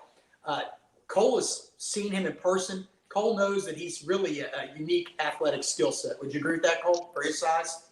Yeah, man. So I don't know if you guys have seen the catapult vests that guys wear. A lot of guys at Auburn wear them. So it's become a big thing. That company puts these on high school players, and they come to games and they track them. Well, I just happened to go to the game that Keldrick was playing, and where Catapult came and put their equipment on them and tracked them the whole game. And he was telling me all these times from some of these 5 stars around the country, like 26 miles per hour, ridiculous stuff, right? It's kind of weird because we're used to 40 times, but that's fast. Okay, let's put it that way. Keldrick was like one tick. He was a Wildcat quarterback on a play. He goes around right end on like a QB sweep, and he gets down the sideline. And the catapult guy comes to me and goes, dude, he almost got 20 miles per hour. And he weighs 270. That's so sick. People have no idea how stupid that is. Yeah. And look, he's not. And by the way, polished. go ahead. He's not polished as a defensive lineman. He's not ready to jump in and be the starter at Auburn at all. Okay, he's got a lot to learn there. He's trying to learn leverage. He's still really tall, and he doesn't have the leverage yet. A couple of things like that. He's still raw, but man, that ceiling. I mean, the potential of what he could be is so high. That's why all these people want him, and why it's such a priority. Cole, I got 2 questions. If it didn't work out at end with him, given his lean stature, long arms, all that, is he a guy that could transition to tight end? Yes or Well, no? you know what? I'm glad you asked that. I actually think he makes an unbelievable tight end. Who are we talking about? Keldrick Falk. Oh, really? I do, man. I mean, he played offense in the game I went to pretty much all night. He was the Wildcat quarterback. They threw him 3 or 4 passes. He's got pretty good hands. He's fast. He's got actually good long speed for a big guy. I mean, I think he'd make an unbelievable tight end. He can do a lot of things, man. My second question, Cole, and Zach, pull up the film. There's video of you running a pass route on Twitter, Cole. What was your top end speed? That's impressive. That's impressive, Cole. He had that twitch. Well, have you? He did, Jeff Wright. If you've ever clocked a cheetah, it's one click above that. There's always one cheetah in the pack. Maybe a cheetah pet. Hey! Is it a cheetah pet? What's it called? Cheetah. That's what I said. I had a pet rock as a kid. Those things were great. They never ran away. I mean, You didn't have to clean up their poop. Didn't have to water it. You didn't have to do Tyler anything. Justice has got a question right here that we need to answer. I've answered 25 times. TJ, you know better than that. Is it possible that Auburn waits around for Grayson McCall, or should we forget about him? I've moved on. What was the question? One more time. Jeff's cut the cord. Is it possible that Auburn waits around and at the bottom? There you go. Cheetah. Yeah, I don't see how you can. I don't see how you can, if you're Auburn, put. I mean, what he has to do to get into Auburn. That seems like a tough ask for Auburn to wait around on that kid, and it seems like it'd be tough for that kid to do that. That's hoping he gets in, and what if it doesn't work out? That seems like a tough match to make at this point. No doubt. I'll leave him on the tracker, but so if we're going to talk quarterbacks here, by the way, we got Braden Joyner is going to join us in about 15 minutes. Let's do 10:30, Zach. Make sure we don't get him on until 10:30. What about Spencer Sanders at Oklahoma State? I mean, he's an accomplished quarterback, pretty talented kid. I think he's still out there. I wonder if Auburn makes run at that kid, or decides, we still. I mean, I think they still need somebody in there. Look, Robbie's got potential, but boy, he's got a lot of development to go. It sure would be nice to bring a transfer in, have some real competition, push Robbie, help develop Robbie. I'm sure they don't just want to bring in anybody. You want to bring in somebody that they think they can win the job, but that kid at Oklahoma State's still a guy that you got to have an experienced quarterback battling Robbie in the spring. There's a couple of interesting guys still in the portal. Of course, the problem with quarterbacks in the portal is they've probably already been talked to by people even before they hit the portal, if we're being honest. So if they've been sitting around in the portal, probably not going to have a great shot, I would think. But Brennan Armstrong from Virginia is a guy. I mean, Spencer Sanders, Hudson Card from Texas. These are some interesting names out there. And the guy at Tulane's staying, is that right? Pratt. I mean, they got a huge bowl game coming up, So he was one that I think they were interested in early on too. Auburn. I think he was a guy that they would have been intrigued by, but I haven't heard about him a whole lot. I think if he hit the portal, they'd absolutely be intrigued. I got a question for you guys. I mean, given where Auburn's at right now with the quarterback room, I'm looking at it right now. Do you at least look at Emory Jones doing the red dot? He did start a whole season at UF. I say no, but that's just my opinion. Yeah. I mean, they don't want to chump. Well, I mean, he won some games. I mean, Did you say chump or chomp? Both. Chomp.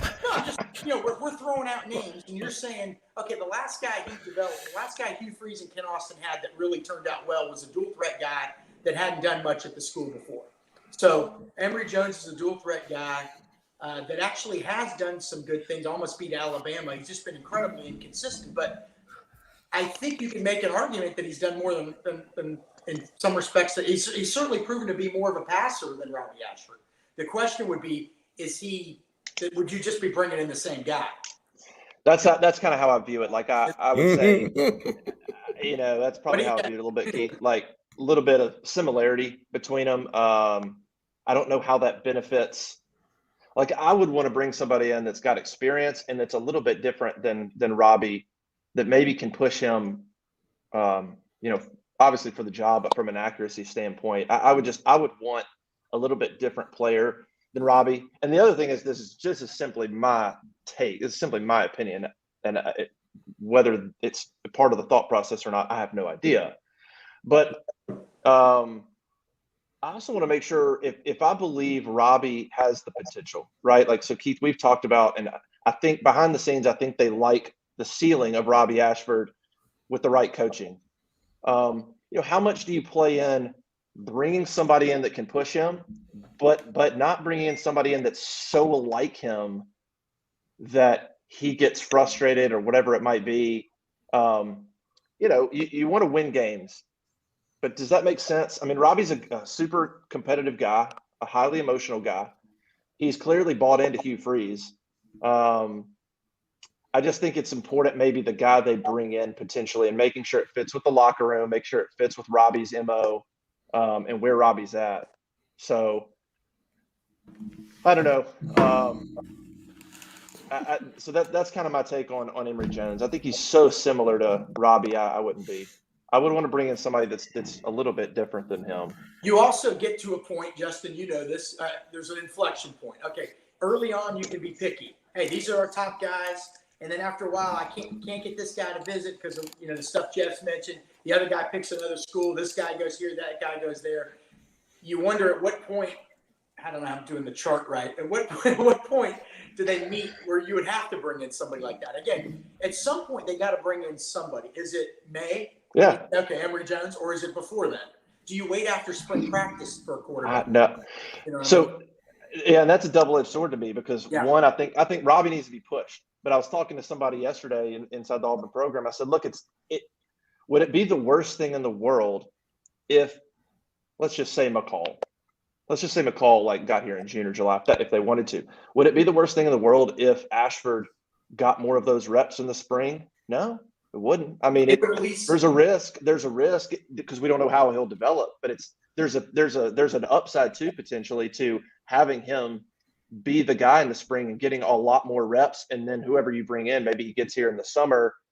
And there's a risk there of how it's going to work out. But if there's also potential of getting Ashford that increased development, which he needs. That's right. And you would think that Hugh Freeze and Ken Austin with their years, I mean, look, they're not always right about every guy, obviously, no coach is, but you would think with all their years in coaching that a good solid spring practice, they'd certainly have a better feel for what Rob and he can't do. And then at that point you say, okay, I'm going to have to go get an A-list guy. Or the opposite, which is, you know what? This guy's better than we thought. We still need a body, but now we can go get a depth piece at quarterback as opposed to we got to go get a guy that's starting right now. So you're right, Justin. Maybe it's spring. I mean, look, there is probably no better way. You take it as you come. Yeah. If you're a coaching staff, whatever happens is what you got to work with. That's how they look at things, Jeff, what do you got? Let's see. I don't think. Listen, if this was Brian Harston, I think you're pretty much going to take what you can get. Any type of. I don't think Hugh Freeze is going to have to do that. I don't think Hugh Freeze is going to do that. I think he's going to wait and get the right guy. And I think the right guy will enter the portal, as Cole has said, and Keith, you have said many more times. If you're not doing behind the scenes work right now on guys that aren't in the portal, then you're going to be behind when they get in the portal. And I'm not saying Auburn is tampering or Alabama is tampering or anybody's tampering with these kids because technically there are ways around that. And there are things being done by schools all across the country on guys that may or may not enter the portal. I think Auburn has an idea of some guys who may be on the verge of entering the portal, and you don't want to take an Emory Jones when Michael Fitz or whatever his name is about to enter the portal. I think Brian Harsin would have to settle for a guy like Emory Jones and be kind of and try to build it up as a big win. But then like TJ Finley, and then you get to the summer and the fall and you realize, no, not. I think I'm not worried about the quarterback recruiting under Hugh Freeze. I'm not. No, yeah. Jeff, I say that, over the last couple of weeks, Auburn has gotten so much publicity. I mean, is any school in college football, there's not many being talked about more nationally than Auburn right now. Would y'all agree with that? There ain't many. And so I think that's helped. And we had heard, and Justin, you broke this, that it was Grayson McCall that initiated with Auburn. He knew that they had a need at quarterback. He knew what Hugh Freeze has done with quarterbacks. So who are we to say that that's not going to happen again? That in the next few weeks, that other people are going to look at that and say, well, Leary went here, McCall can't visit. Boy, that's a hell of an opportunity. That is a hell of an opportunity. And now you'll be able to sell all the guys they've signed and these transfer offensive linemen and all that, something you really couldn't sell a week ago. So, who knows? They may end up in a better position than with the position that the scenario at Auburn, if I'm a quarterback at a G5 school and I'm really good and I'm looking at moving up, I'm contacting Auburn. Hey, man, what do you think? That's right. That's exactly what I'm saying. And if I can't talk to the coaches legally, I'm going to go to somebody who I can and say, do you think it's worth me going into the portal? I'll come to Auburn. Jeffrey, you're right. They know Auburn's got that need. It's out there, right? It's out there. And a lot of quarterbacks want to come play in the SEC. They want to play for Hugh Freeze. And then if you can add a Dylan Johnson, if you can add these offensive linemen out of the portal in the next couple of weeks that Jeffrey and Cole have talked about, then all of a sudden it becomes even more attractive. It's not just, hey, I'm playing at Auburn or playing for Hugh Freeze. I mean, last year, hey, I'm playing at Auburn, but guess what? The Auburn wasn't any good. There's a real plan now. You can see it happening. There's a buzz. Things are building. Doesn't mean they're going to win 10 games next year, but there's a little bit more excitement that's measurable. And so if you're a guy out there that's looking, Jeffrey, you said group of 5. I just watched some of those FCS semifinal games. There's guys that can play on those teams, and so I'm sure Hugh's been in the game a while. Ken Austin's been in the game a while. They've got a team of people that work in the recruiting staff. I'm sure they're pouring through a lot of things right now and seeing what's out there. And, again, kids they know Auburn's got a need. And, if you're a guy at one of those schools, man, you may say, man, this is my chance to play in the SEC with Hugh Freeze, with Jarquez Hunter, with, it's going to be appealing. Does anybody know? This isn't me just BSing here. It was appealing to Grayson McCall, and he was the hot name. So why wouldn't it be appealing to other people? Does anybody know what the draw was for Leary to go to Kentucky? Like, is his high school coach there? Does his family from around that area? Like, why in the hell would anybody choose Kentucky right now over Auburn? I don't understand. I mean, help me understand. Well, I don't know for. Let's just say I don't know for sure. I would say. I think NIL played a large part, and when I say that, I think that Kentucky from what I understand, I think Kentucky put a lot on the line to make sure Devin Leary was their guy in terms of NIL. In terms of, hey, if we get nobody else, we're getting him. That could have been a factor. Obviously, you have Will Levis is going to be a top 10 pick. You have Liam Cohen that's coming back from the Rams. So you have an OC that's coming back from the Los Angeles Rams to be their OC. And you have a quarterback that's about to be drafted the top 10. And you're still Kentucky. Overrated. Right. Still I think he's overrated. But I think NIL, that's the one thing we can't factor in is NIL. From what I've told, they basically said they put a large chunk of NIL and what they had to offer towards getting him. You can never know that for sure. We'll never know that exactly, but also, guys, he's coming off an injury. Okay. Okay. But but I'm saying, but he may be looking at the Hugh Freeze offense and saying, it's not like Hugh's running quarterbacks all the time, but they do have a running part of the offense, correct, Cole? And so he may say, look, I've got this injury or whatever it is again. I don't know if I think I'd rather kind of be a pocket guy for my last year. Cole, you got Definitely different offenses. Yeah. you know, I want to jump in here. We got Braden Joyner joining the show right now, so I wanted to hop in here and introduce him. Braden, Hey, what's up? there. There Look you at go. him, man. Look at hey, the be jersey. careful. Yeah, please don't get an accident. Braden, are you in the left lane? Yeah, Braden. I'm in the left lane. Get the hell out of the left lane, dude. God bless America. You better be moving. Braden, we're begging you. Be careful here. Can you pull over? Any chance? No, I'm good. Okay. No, Braden's got- look at him, Chill, man. Keith. This guy's like a son to us. I mean, we've been interviewing him since he was a toddler. You Yeah. know? Braden Joyner joining Been a while. the show. Braden, how does it feel, man? How does it feel to get to this day? 4 years straight. Earn this Isaiah Jhead to Colorado. I gotta take advantage of it. Y'all can hear me? Little barely. Any chance the person in your in the car could hold the phone closer to you? You can hear me now? Yes. That's better. Gotcha. That's better. Yeah. That's better. I just want to take advantage of the opportunity that was given to me. I earned the opportunity, and all my family that has put their work into me I got to go get that money. Hey, so you've been super loyal. I mean, to this class, to Auburn, really loyal throughout all the turmoil and all the stuff that happened this year, man.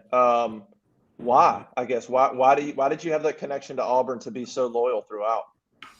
When my mom and I talked about me committing somewhere, she said, if you commit right now, you can't go nowhere else. I said, okay. But Auburn is a special place. Either whoever the head coach is going to be a special place. The fans love Auburn football players. This is the atmosphere in Jordan-Hare. And just walking around on campus as an Auburn football player is amazing. Like, I get recognized all the time, and I'm still in high school, and I just imagine when I get on the big stage how it's going to be. So me just living in Auburn made me want to stay there even longer just because of the environment. What do you think of the new staff and your kind of limited time with them so far? Interactions with Jake Thornton, interactions with Hugh Freeze. What are your impressions so far? I feel like this is a championship staff. You always need great coaches to win a state championship at that. So Coach Thornton is the youngest O-line coach in the Power 5 industry. So he knows what's best for us, young-minded. So that's great. That's great to have him as an O-line coach. And Hugh Freeze is a winner everywhere he goes. He's just a great guy and very Christian man, and wants what's best for his players. So that's what I got from him. What was his message, Hugh Freeze, when he met you for the first time? You're one of those guys that was already committed. What's his message to you as a guy that's already committed to Auburn in terms of keeping you in the fold, maybe trying to learn about why you committed to Auburn and why you love Auburn? What did he try to learn from you a little bit? What was his sort of message to you? The first thing he said to me was, thank you for staying committed and helping me with this recruiting class. My OB the other day, I was heading out, he was like, I appreciate you for everything you've done for this program and stuff like that, just for helping it out, the recruiting point of view. So he just wants what's best for me and what's best for the players. So he's just a great guy. He wants me to play for him, and he texted me today. He said he was proud of me, can't wait to coach me and stuff like that. So I got a good feeling about him. Braden, listen, man. We're going to let you go so you can get the hell out of the left lane. But, hey, we appreciate you joining us, big dog. Yes, sir. You've been good to us, man. Congratulations. Real happy for you. Thank you. You got it, Yes, big dog. sir. Congratulations. Thank you.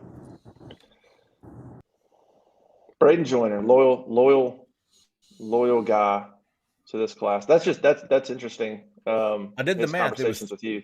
354 days commitment. He was committed. Hey, Zach, who was the one before James Moat, man? We appreciate y'all. I had to get on somebody else's ass before that. By the way, no. The answer to that question about Calzada is no. Jeffrey, did you break the bad news yet? I put it up. I mean, did you break it on this show yet? Yeah, well, I was right when Braden got on. His audio was bad. Yeah, Chase Woods. Yeah, I am going to bitch at you, big dog. We do appreciate it, man. But we will not accept tips or whatever the hell they're called unless you're subscribed to the Auburn Live YouTube channel. Yes. But hey, we just mentioned this an hour ago. If Isaiah Jhead picks Colorado, man, they're not going to look good. And he has committed to Colorado. He has committed to Deion Sanders. And listen, if you'll remember last Monday, Hugh Freeze put out 2 tweets. He had a big fish and then another Yahtzee or something, right? One of them was for Connor Lew. One of them was for Isaiah Jhead. He was committed. I had the story ready to go, waiting for him any day now to announce it publicly, and it didn't come by Wednesday. And I'm like, hey, dude, what's going on? And he said, I'm going to Colorado this weekend. I said, oh, okay. All right. Just want to go up there and check it out.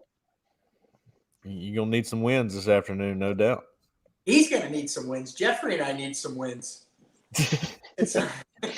But no, I mean, it's. Listen. What did we just say a little while ago? That last minute visit. And that's why FSU is so concerned about Keldrick Falk. When kids, he's not a kid, but when these guys go on these last second visits, that rush is there, and then they're making a decision just a couple of days later. And it pertains to everybody except Alabama commitments. Alabama seems to always not have a problem with that.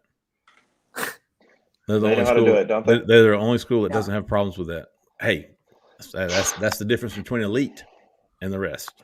Listen, when they go in yesterday, not to make this about Alabama, but just when you can go into Des Moines, Iowa, and get the 5-star offensive tackle who's literally committed to Iowa, and I saw that and I was like, shit, that's it's just another level. You're in the kid's in Iowa, committed to Iowa, 5-star, and you're like, we'll take him. And you've got 4 or 5 stars ahead of him on the depth chart. And he's like, yeah, man, I'm in. So they're coming off back-to-back 2-loss seasons. Well, we don't know what they're going to do in the bowl game. And that's bad for them. And I think they're over. I think that dynasty is clearly over with. Well, that's what everybody always says. That's what everybody always says. And you know what always happens when everybody says that? They go out and they put together a recruiting class like this. Watch this. Yeah. Watch this. Just watch. Oh, is that what he said? Oh, no. I like the post. Somebody sent me the other day, said he said just watch, and he just went in the house and didn't do anything. Tell you what, pretty accurate. Are you talking about the guy that blocked you, the former coach? That guy? Yep, that guy. The guy that's reached out to nobody, that's helped nobody land jobs, that's turned his back on all those people he brought to Auburn. Yeah, that guy. So we got Keldrick Falk coming up in the next 30 minutes. I'll tell you right now. Gotta get him. Gotta get him now. Gotta get him. Tell you what, Jhead hurts a lot worse if you don't have all those transfer offensive linemen on campus this past weekend.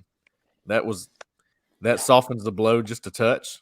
You wanted to get Jhead in, but if you land those transfer guys, I mean, between the guy from Stanford and the guy from Tulsa, those guys are starters, man. Those are your starters, no doubt. We should say Brenton Williams' letter of intent has just come in.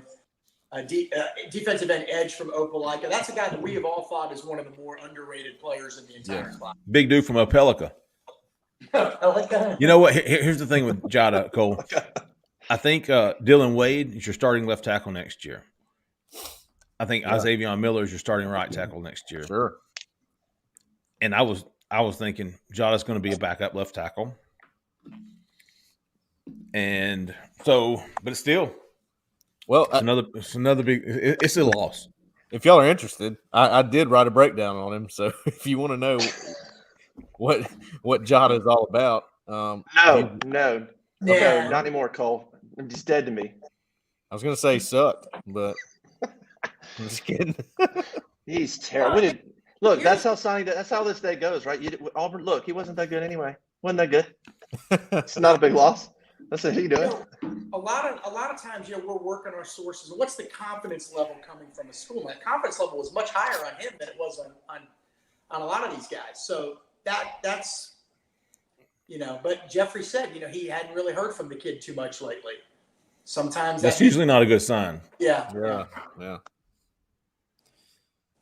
Yep. And I was just told Auburn hadn't heard from him in the past 48 hours. So could have seen the writing on the wall with that one. You got to get Dylan Wade now. You got to have a left tackle. And Dylan Wade, Cole, no, you weren't there, but Sunday, Dylan Wade is not your prototypical left tackle. No, I wouldn't say. I mean, he's like maybe 6'4", 6'5" with cleats on. Not out. When you say prototypical, you mean like NFL looking guy, right? Marcus McNeil. Yeah.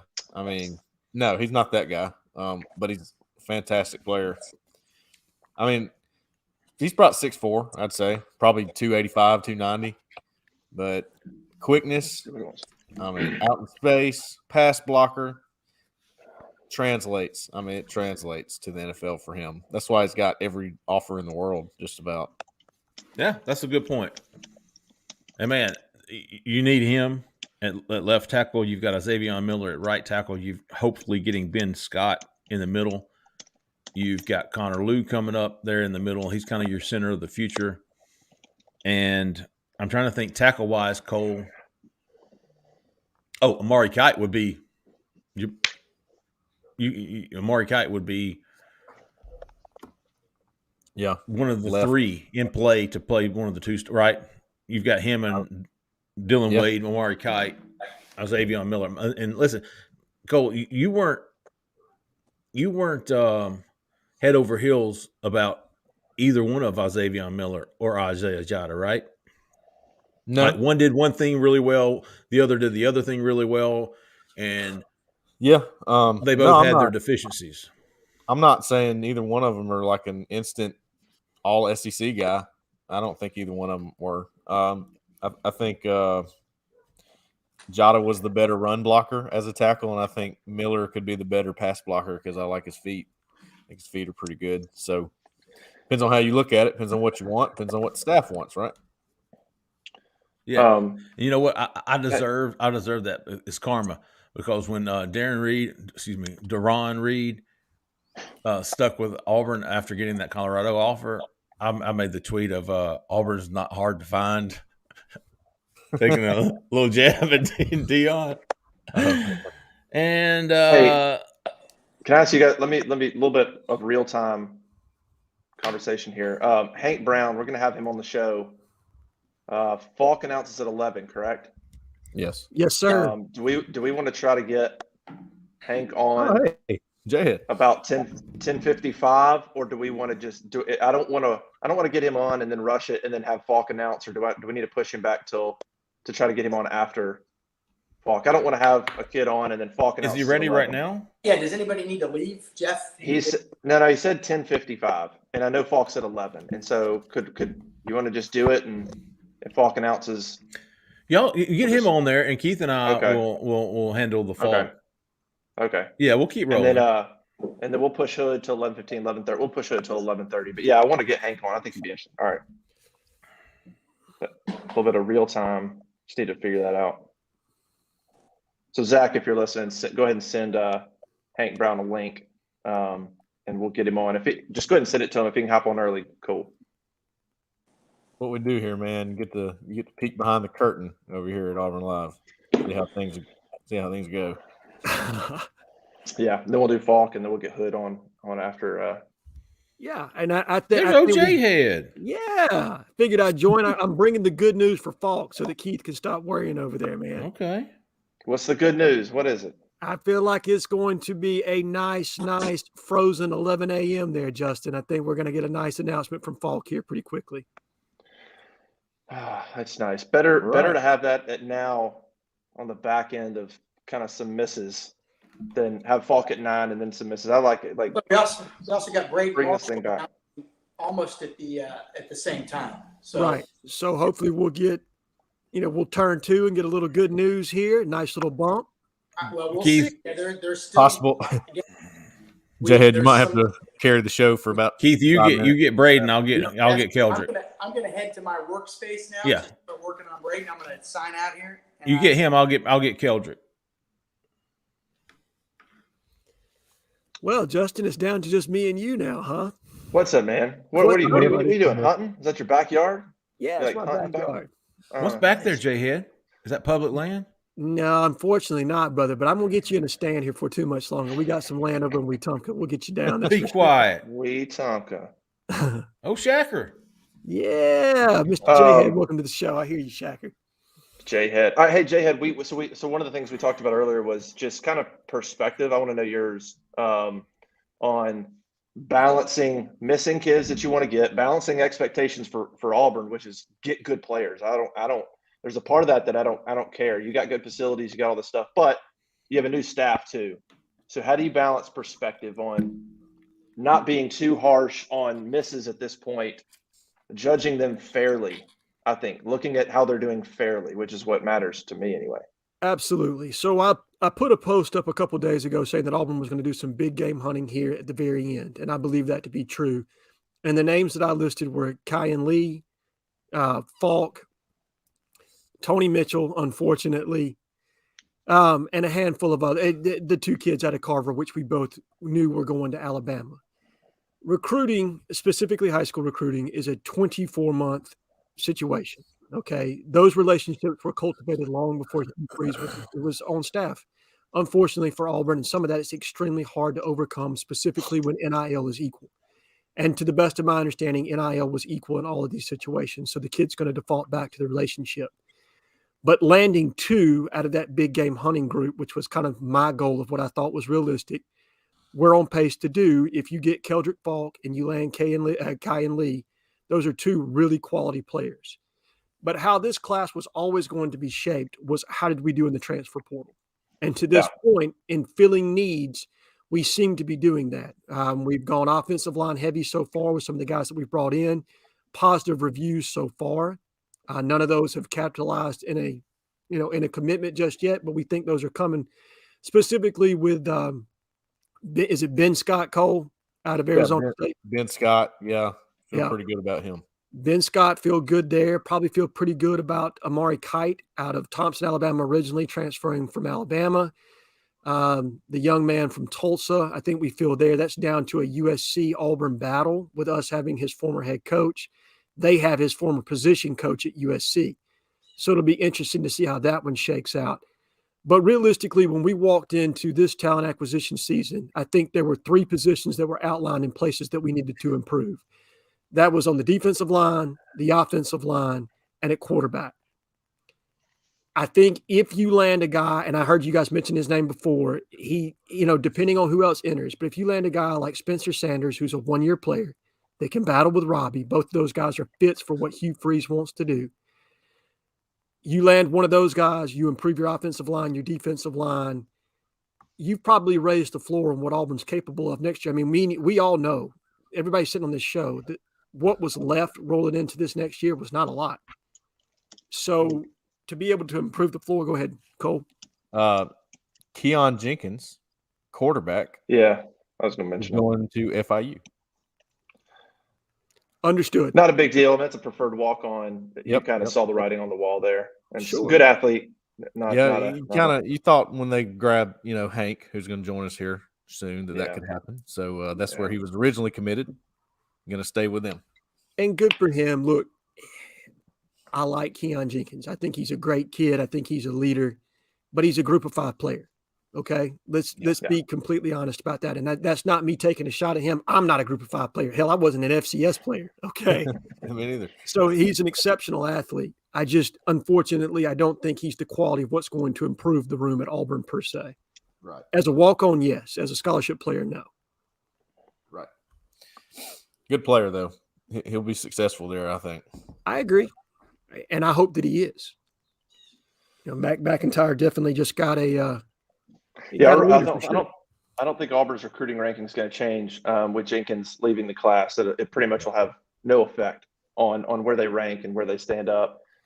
As it stands, Auburn's 22nd in the On3 consensus rankings, which I don't know why anybody would cite any other rankings. On3 is the only one that includes ESPN 24/7 Rivals, and then of course On3. It's the best in terms of the consensus rankings in them all. So Auburn's 22nd. But really, man, when it comes to the SEC, you can cite overall ranking, but it doesn't really matter. What matters is the SEC. Auburn's 22nd. That puts them 9th in the league. which is crazy. Just shows you how freaking tough the SEC is. You basically have to land. I mean, if you're in the top, if you're sixth in the league, that'll get you in the top 15 easy nationally. But they'll get there. They're right behind Arkansas. They're right behind South Carolina, nipping at the heels. Let's see if they get Falk. Let's see what that bumps them up to. But at the end of the day, for this class right now, it's about trying to fit some needs. It's not necessarily about rankings, but it is nice to point out the jump they've made. Oh, 100%. In the last month, last 2 weeks, 3 weeks. When we've been talking about these rankings and where Auburn might end up before some of the recent developments, I don't think Sylvester Smith was included in this, and he is a 4-star with On3 consensus. He's a consensus 4-star as well. So right. There's you some points right there if you're keeping points here. I completely agree, Cole. And then look, you're going to get a jump with Keldrick that's going to put you in the top 20. Braden Marshall will give you another jump if we're able to capitalize there. And then with Kyan Lee, maybe you jump not only Arkansas, but potentially South Carolina, contingent on what they bring in today. Right. So you could go from 9th to 7th, which is not ideal. But given that you were 14th 2 months ago. Yeah. That's a massive. 7th, you're in the top half. Wilkie Denard has now signed. 4-star. Wilkie Denard. Very good player. Florida State was pressing on him up until yesterday. He was at Auburn this past weekend. Mm-hmm. He's man. Gosh, he's got the frame, man. Yeah, he is a defensive lineman waiting to happen. Yeah, for sure. On these rankings, the other thing is this. Outside of Alabama, Georgia, certainly probably include LSU in there right now too. But I mean, the difference between Florida, who's the 4th ranked class in the SEC, 9th in the country, the difference between where Florida is going to land and let's say where Auburn is going to land, man, that's minuscule. You're talking about a player or two in terms of the rankings. It's not going to be a massive difference. Now they do have a lot of 4-stars. Florida does. Mm-hmm. Actually looking at their class, they have only 4 3-stars. So they've actually got a ton of 4-stars. I should probably compare it to somebody like Tennessee, a notch down. Yeah. It's you factor in a couple of guys that don't pan out. You factor in a couple of guys that transfer.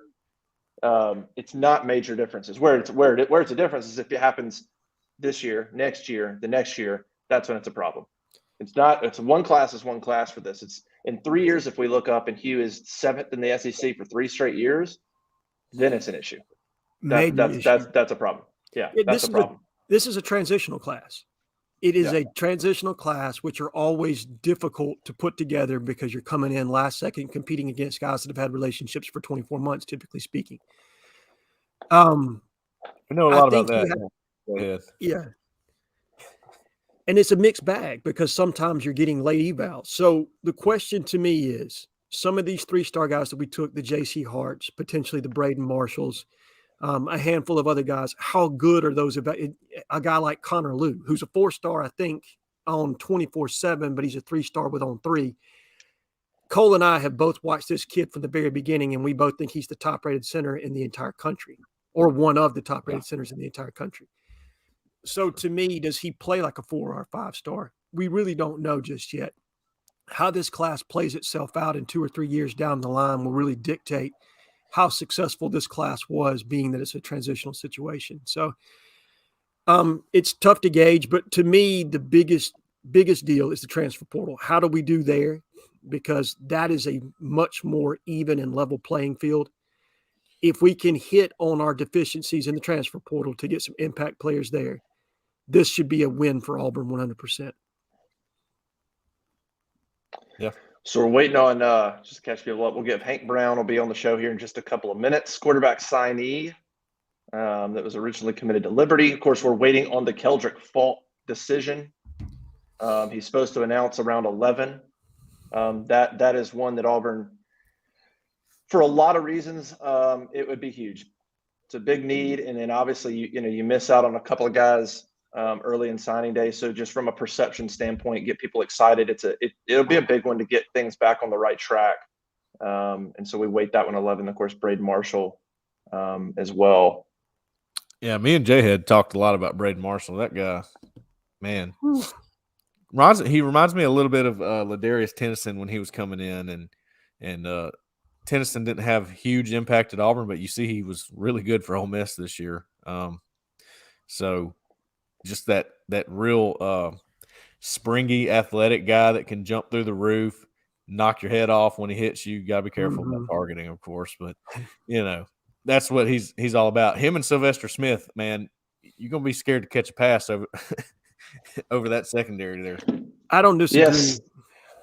And I think Smith slots in perfectly. And Cole, me and you talked about this in our group chat perfectly as a boundary safety in this defense. And then Marshall's a guy that can play nickel for you. And then we predominantly play 5 defensive backs now at a time. And you need to have a room where you can rotate 10, if we're being completely honest. You got to be too deep at every spot. I should say if Auburn lands Braden Marshall. Yes, if Auburn lands Braden Marshall, which we hope that he does. Obviously, UCF has a very good connection there with Addison Williams, who's been recruiting him from the very beginning. Addison has recruited the Southeast as well as anybody, and a former analyst here at Auburn underneath Gus Malzahn. Very quality and up-and-coming coach, and I think he just got named the defensive coordinator down there at UCF. So this would – I mean, look, it's not a big name, but UCF's going to be a Big 12 team here next year. So it's a win over another Power 5 opponent if you happen to get that flip. Right. Hey, Zach, how are we doing on Hank Brown? You in yet? He has the link. I've not heard anything back yet. Okay, no worries. We're about 4 minutes away here. Of course, we're gonna have more of a delay. That's just how things go with these ceremonies. 100%. It never happens right at 11, right? They say not if it's a ceremony. It'll be like 11:20. He'll drag that thing on. Maybe switch hats a couple times. There's no telling. Which I know Coach Pouncey over there at Highland Home, and he might keep it short and sweet. We'll see. Let's hope so, Cole. Got a couple guys over some there. Good news in the chat. You're gonna have Katie Shepard signing. I don't know where he's going exactly, but man, that's a good player over there at Highland too. Somebody that camped at Auburn was well thought of, but they didn't offer him or anything. But just thought I'd give him a shout out. As you should. Matthew Taylor says, was Connor Lew the recruit that wanted to come to Auburn for the aviation program? Yes, there was. Yes. That's why when you saw him flip, you saw Nick Brahms pipe up on Twitter and congratulate Connor. Of course, Nick going to work for Delta here soon. So that's why you saw Nick pop up and congratulate Connor Lew. I have real quick. So, go ahead. I'm sorry, Justin. Well, I was just going to say, somebody mentioned earlier, I just want to elaborate just a tad since we're just kind of hanging out until Hank Brown joins. Somebody asked if Zach Calzada would come back into the fold.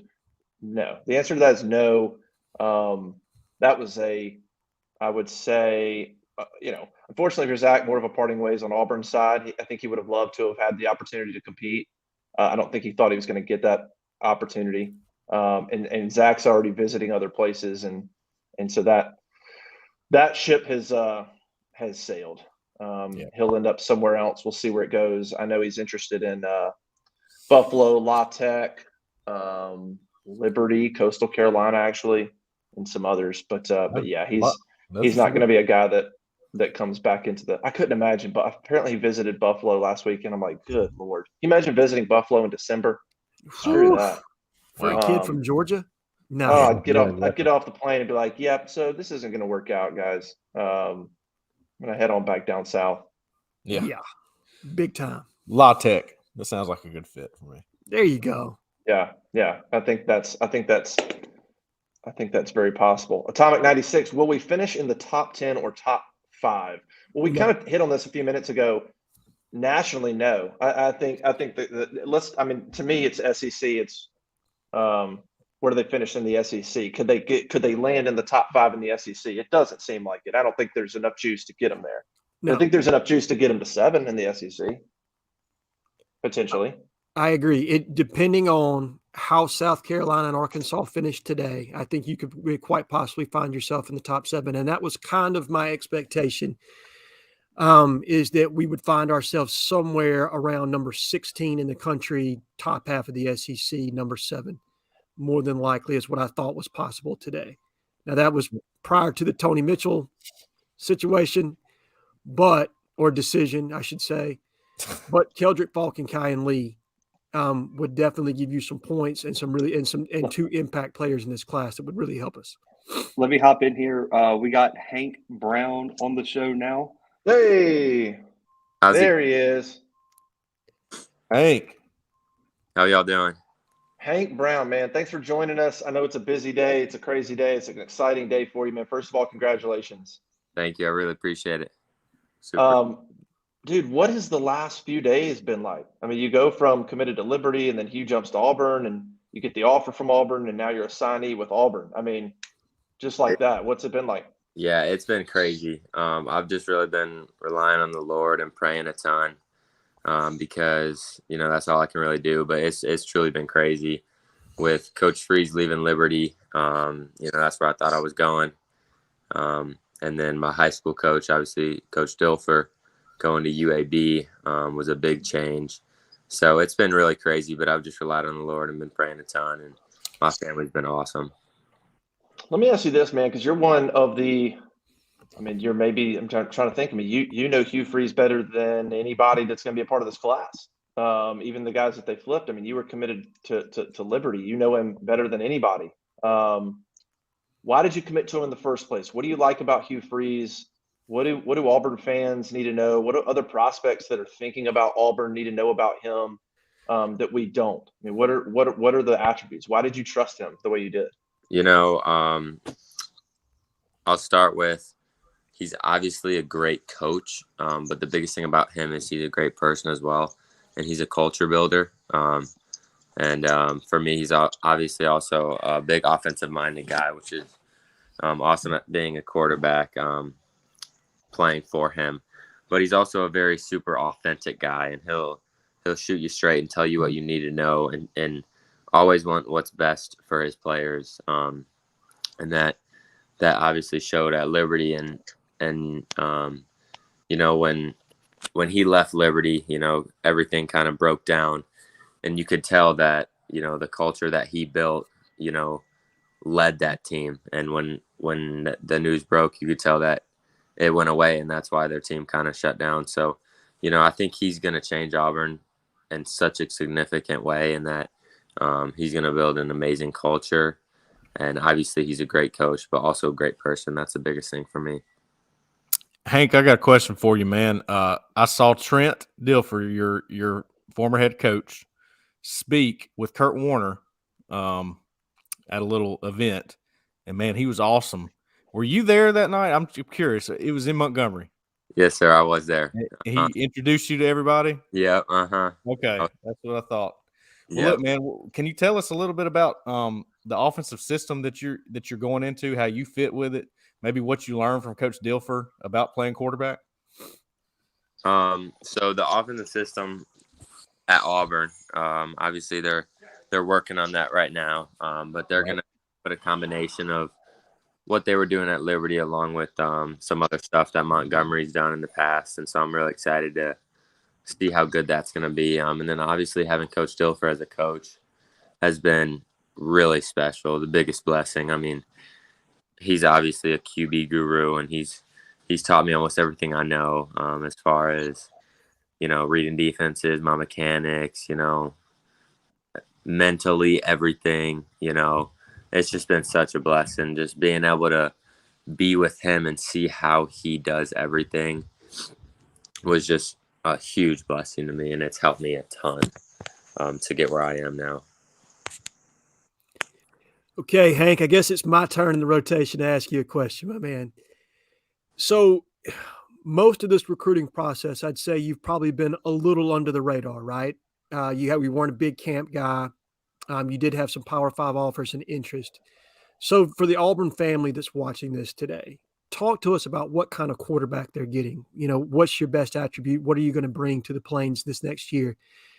We're just all excited to hear about, how you see yourself and what you think you can accomplish at Auburn.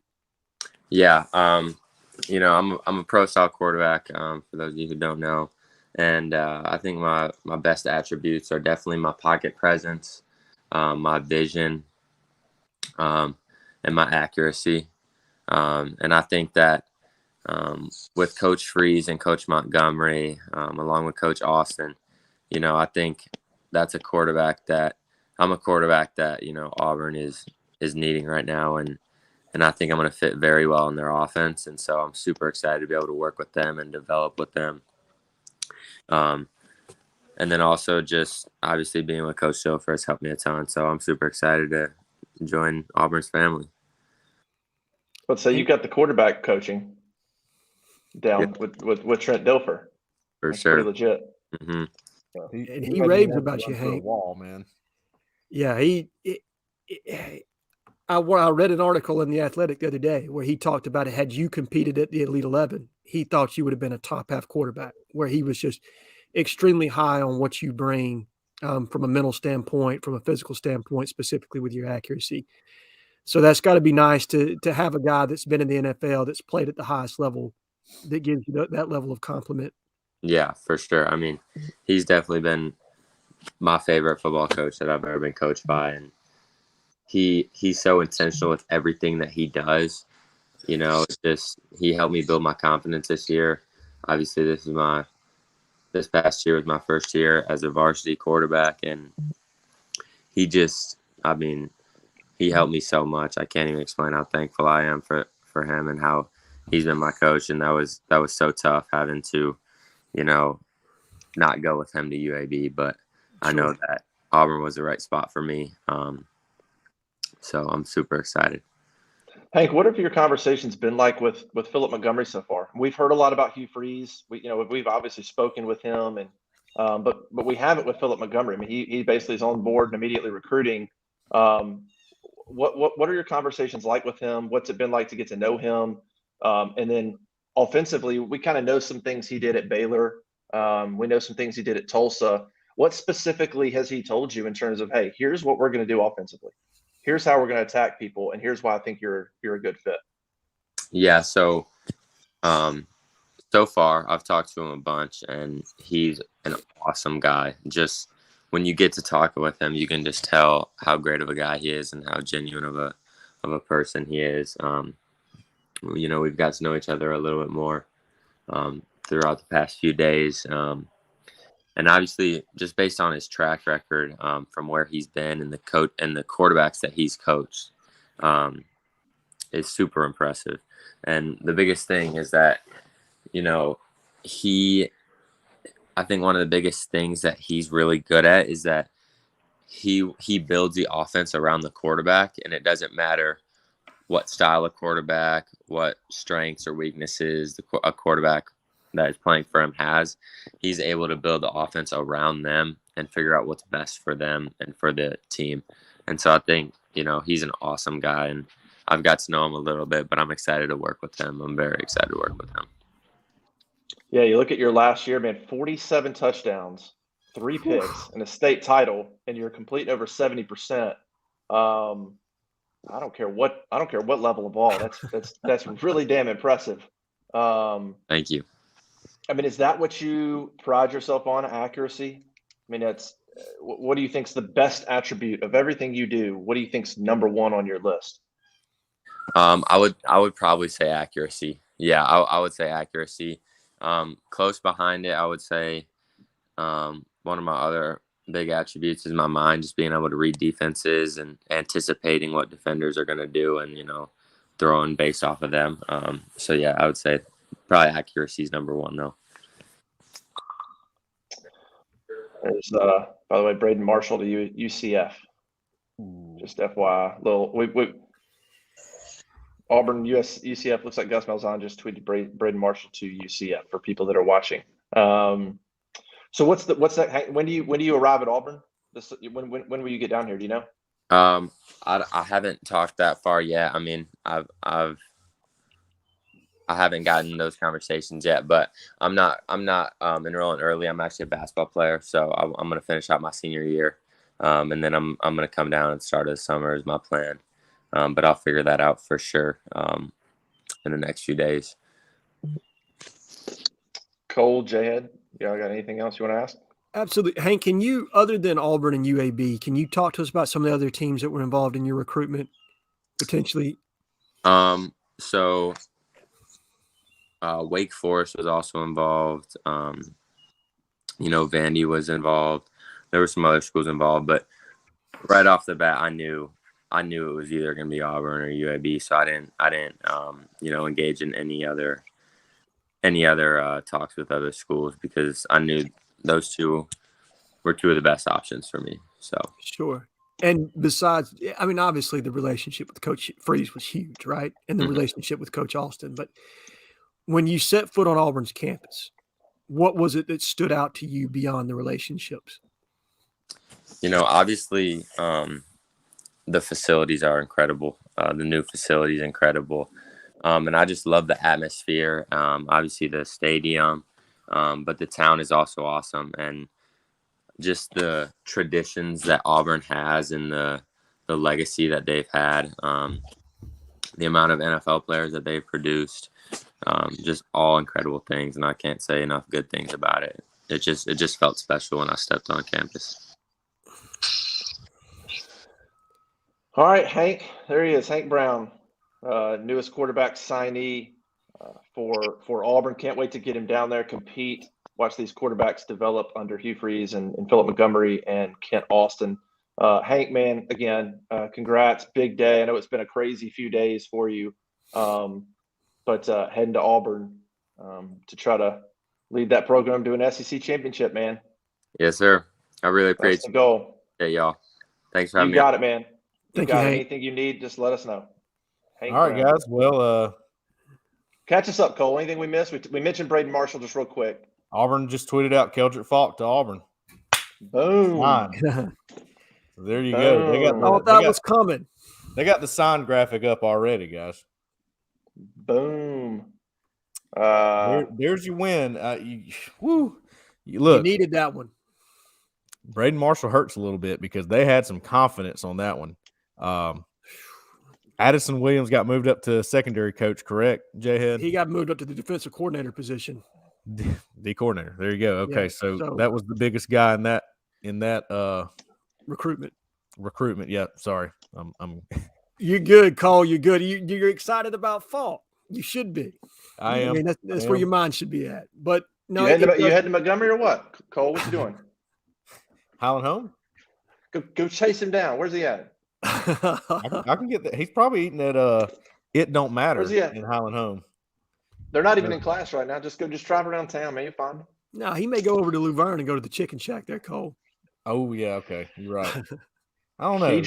Keldrick. I'm sorry. Try to stay out of Luverne as much as you can if you're from Highland. There's real. You know how it is.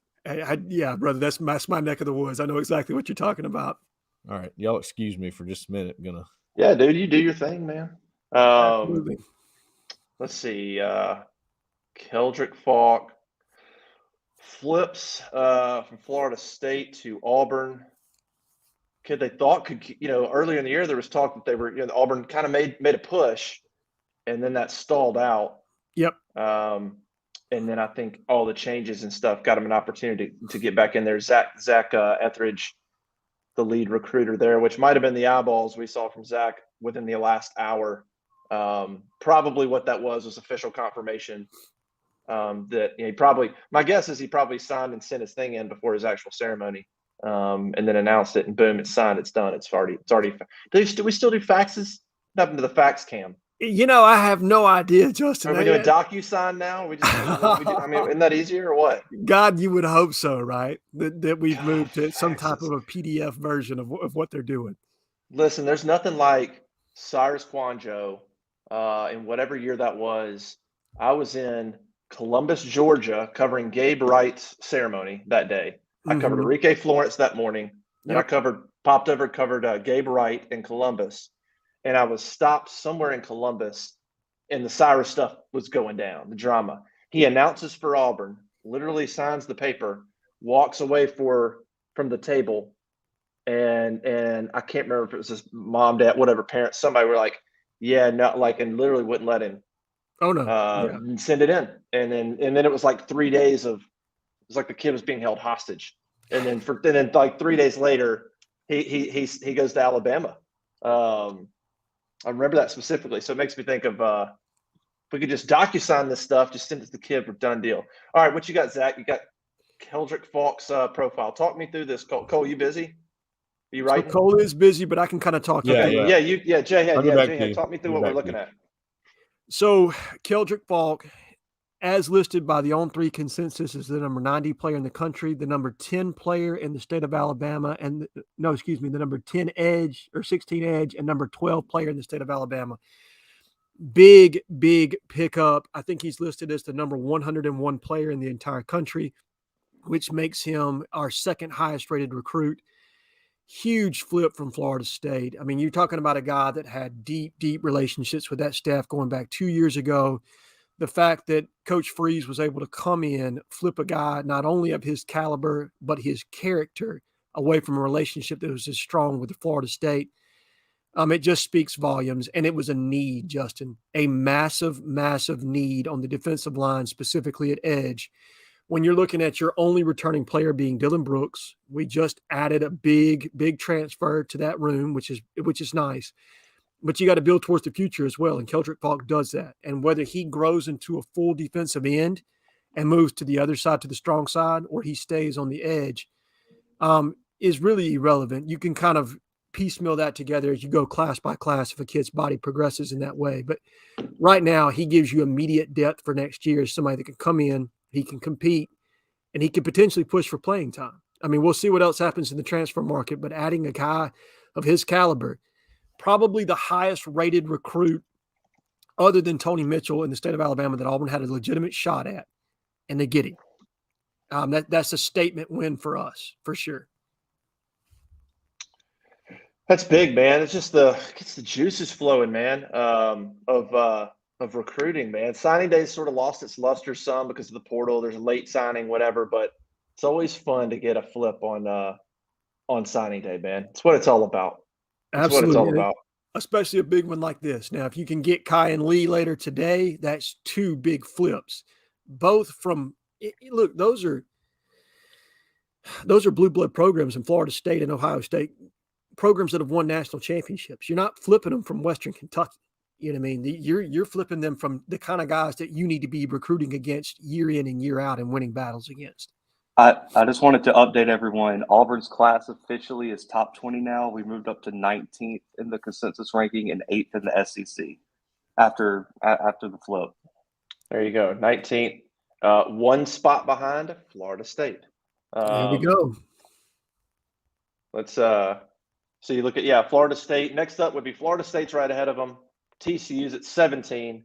South Carolina's at 16. Auburn is 0.4 points behind South Carolina at 16. That would be the next SEC school Auburn could catch. They jumped Arkansas, and then Texas A&M's right there too, but Auburn's 1.5 points behind Texas A&M. So probably get K and Lee, maybe a couple more, and maybe you can make a run at A&M. But seems like South Carolina would be within reach. To jump to that 7 spot in the SEC puts you top half technically, which would be big, man. Which would be real big. And two big names still out there in Kai and Lee and Tyler Scott. And I do believe, and Cole can speak to this, and Keith, Tyler Scott's got a chance to really shoot up in the rankings as far as that's concerned when he goes down to his all-star performance. I think he's at the Army All-American game in Texas, or maybe he's Under Armour All-American. I can't remember. But he's got an opportunity to go up against the best of the best and potentially really let his ranking skyrocket, which would help you as By the well. way, real quick, we're waiting on, just for people watching, Colton Hood is going to join the show momentarily. So just a heads up as we're talking about Keldrick Falk and those kind of things. When Colton Hood joins, we'll hop on with him. So keep watching. I think he's the last one. I was hoping Clay Whedon might join us. But anyway. Yeah, so Colton Hood hopefully will join us here in a few minutes. So let's get back to Braden Marshall, if I could, for a second. That's a stinger. Who knows? Now we'll probably find out. Don't come in here and be negative. Don't come in here and be negative. We're talking about Keldrick Falk. It's always no. We're going to give people. They don't pay for pie in the sky stuff. Yes, they do. That's a guy that they do, but that's a guy that they, as far as we know, they wanted. Now, sometimes there's revisionist history in this world where you later on a school will say, oh, we didn't really want that guy anyway. But anyway, we had reported earlier on this show that, obviously we projected him to Auburn. We thought that between those two, his family had all those ties. He was so excited about Auburn. But we had mentioned on the show that it was close with Addison Williams, that the new defensive coordinator at UCF, had been his main recruiter, one of the true up-and-coming coaches in college football. It is a local school. UCF's really selling that local flavor to guys. They landed a defensive tackle this year that Florida thought they were going to get. They flipped Isaiah Nixon from Florida, an edge today. So they're building something fairly good down there. But the point is that we, even though he visited Auburn over the weekend, we had been mentioning, hey, for some reason, UCF, they weren't feeling great last week, and they felt better the last couple of days. Now we know why. So, but when you talk about this class, forget about just rankings. Rankings are so subjective. I mean, obviously, when you look at the teams that are competing for championships every year, it does line up with that. But you're really looking for who are the difference makers in this class. Keldrick Falk is a potential difference maker. Deron Reed, potential difference maker. Connor Liu, potential difference maker. Jeremiah Cobb, potential difference maker. It's still a transitional class going from one coaching staff that's out the door to the new one. And those classes are never your strongest classes, or you sure hope they're not. And so if you can pick up a half dozen guys that end up starting out of a transitional class, you've probably done okay. And there are some potential difference makers in this class. So I think that's a positive you have to take from that. And I guess to put a positive spin on that, we are joined now by Colton Hood. I think he's working out his mic. But Colton, we appreciate you joining us. No problem. I'm glad to be on. Colton Hood, man, appreciate it, man. Congrats, big day for you. Yes, sir. Thank you. Colton, long time no see, man. What's up, Colt? Colton. Colton, Yes, you sir. had I'll just kick it off here. You had all these family members that sorry, Justin, were you waiting? No, go ahead. You had all these family members that played at Auburn. When did you know that you were going to be going to Auburn too? I mean, was it the moment they started pushing? I mean, you were committed to Michigan State. I mean, when did it really hit you that that's where you wanted to be, that's where you needed to be? Well, when I was a kid, that's where I always wanted to go. Since I was like 10 years old, I had it written down. So when I got that offer, it was like I was already committed, but it was like I got to check it out because that's where I always wanted to go. And just being there, the atmosphere, and then like getting the reassurance from Coach Hugh Freeze, Coach Crime, and Coach Zach Etheridge, it was a no-brainer. Okay. Colton, decommitting from a school, you had to decommit from Michigan State. That's never easy, right? That's a hard thing to do, like breaking up with somebody. So we got a unique perspective here from you. You went through that process. And I know it's not Auburn, but what was it like with Michigan State? What was it like having to tell them, I think I want to be somewhere else? How difficult was that to do? You had been committed to them for a few months. So what was that like and how hard was it?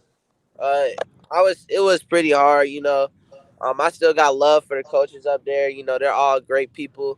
There's great people in the city, but it was like I had to tell them I wanted to be closer to home. And then with Auburn being like my dream school, I had to do what I had to do. Last thing for me, when you look at these Auburn commits, the guys you're going to be playing with in your class, which one gets you most excited about that you're going to be teammates with? And make, who's the guy that you're like, okay, I've seen this guy. He's the real deal. I can't wait to line up and play with this dude every Saturday. I would say Hank Brown, Tyler Scott, and I wouldn't say Tyler Scott, but if he does get a chance to play, if he does come with us, man. If he does, I would say him. If he does commit to Auburn, that's a guy you're excited about. Okay. Yeah, if he does, that's about it. Okay.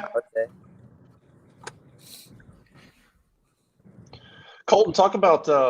I loved watching Rod, your uncle, play at Auburn back in the day. I thought he was one of the more underrated players back in his time, and then made a good NFL career. What has he meant to you in your progression, your development?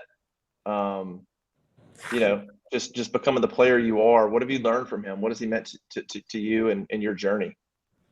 He's been a big part of it. My dad's also a big part, but My uncle, I didn't really play corner until my junior year.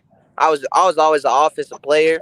So then making that transition to defense, and when I had let him know that, he took me under his wing. You know, he trains NFL players, Patrick Peterson, LaShawn Sims, Brandon Williams. So I got to go up there and work out with those guys, pick their brains, learn from them, and then I got to go into my junior season fully ready, making plays and just doing what I need to do. Hey, Colton, I may have missed it. I'm busy here, but did you give us the rundown of your family members that played for Auburn? I haven't given it, but my dad played there. My uncle Roderick Hood played there. My brother Benjamin Hood played there, and my cousin DeAntoine Hood played there. All right, so I remember DeAntoine. Yeah. A few guys there, and didn't DeAntoine did he play with Zach Etheridge? Yeah, he did. He played with Zach. So tell us. I mean, I asked you this a long time ago, but being the legacy, having all those guys at Auburn, you know a little bit about what it means to play for Auburn. You know, in front of that crowd for the Auburn family. Just talk about that, man. How exciting is that? This is probably like one of the best days of my life, being able to sign to Auburn, because I've grown up in that environment. I've been to the Iron Bowl. I've seen the old videos of my uncles playing on the team. I've been to multiple games, you know, so it's really exciting. I got a question. You got a younger brother. Okay. I do. You got a younger brother. Tell us, it's Brandon, right? Yep. All right. He's a good running back. Is he class of 2024? Correct me if I'm wrong. Yeah, he's class 24. 2024. How good is he? How much are you going to recruit him to Auburn? And if you had to pick today, where do you think he'd end up at? I'm putting you on the spot here, man. Well, I mean, I can tell y'all this. He doesn't run track. And like our track coach just asked him to come out there, and he ran a 10.7 when he was 15. Whew. That's moving, dude. Yeah, he's a beast, man. He runs hard. You're not catching him when he gets in the open field. Quick, good movement. Recruiting him hard for sure. All right. Well, okay, but you didn't answer that final part. Today, as of today, where would he be going? He doesn't have an offer yet from Auburn, correct? No, I don't think he does. Okay. So is it too soon to know where he'd be leaning? I said he probably would lean toward LSU. LSU's been on him a lot. Okay. This is a legit player. Okay. All right. Yeah. What you got, Jhead? I know you've been trying to get in there. Yeah. Hey, Colton, let's talk about your game. Okay. I'm sure you've spoken to Coach Etheridge and Coach Crime with regard to where you kind of figure in the secondary there. Do they see you specifically as a corner? Do they see you as a guy that can move inside and play at nickel? How do they kind of project you right now, and what have they talked to you about as your role with Auburn moving forward? They told me they want me to be flexible, because that's what all the NFL coaches look for. So they want me to be flexible. They want me to be able to play inside and outside. Good deal, man. Good deal. And can you talk to me about, look, you play both sides of the ball, right? I think you've lined up at quarterback, wide receiver. You've obviously played in different spots in the secondary. Tell me what that does for your game. You know what I mean? As far as being able to see things in the secondary now, since you've played quarterback, how has that helped you? Yeah, it slows the game down a lot, being able to seeing it from a quarterback standpoint, and like being able to know what defenses the other team is running. Also playing corner, reading the quarterback, being able to know playing receiver. It's the same thing, running my routes and all that. So it's been a huge help to me in my game and slowing it down. What are your expectations, Colton? I mean, every freshman, I think, comes in with different plans of what you want to get accomplished in year one. What's your mindset when you step on campus as a true freshman? What are you coming here to get done? I'm expecting to go in there and dominate. A lot of people, they want to go in. They already have red shirt and stuff on their mind. That's not even on my mind. I'm trying to go in there and just be the best I can be and help my team in the best way. I'm gonna go harder than anybody else.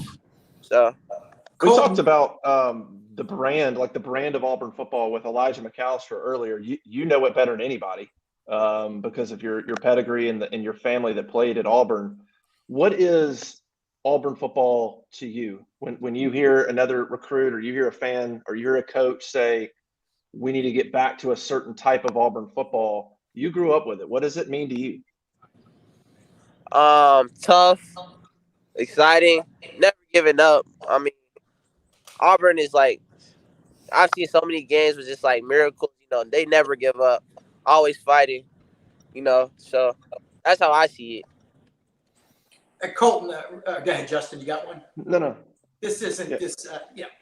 You're up. I know these guys asked some of the lighter side questions. I'm going to dig in deep here. Have you seen video of Cole Pinkston playing receiver? Because if we can get this, your guy Colton, he can play receiver. We're going to get you the clip. You're going to study it. It's going to help you perform at the next level. I'm telling you.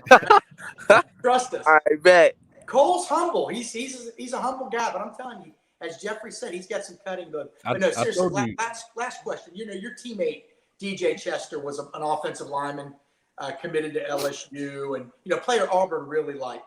And one of your good friends too. How close did it get? How close did Auburn come there? Did they have a fighting chance?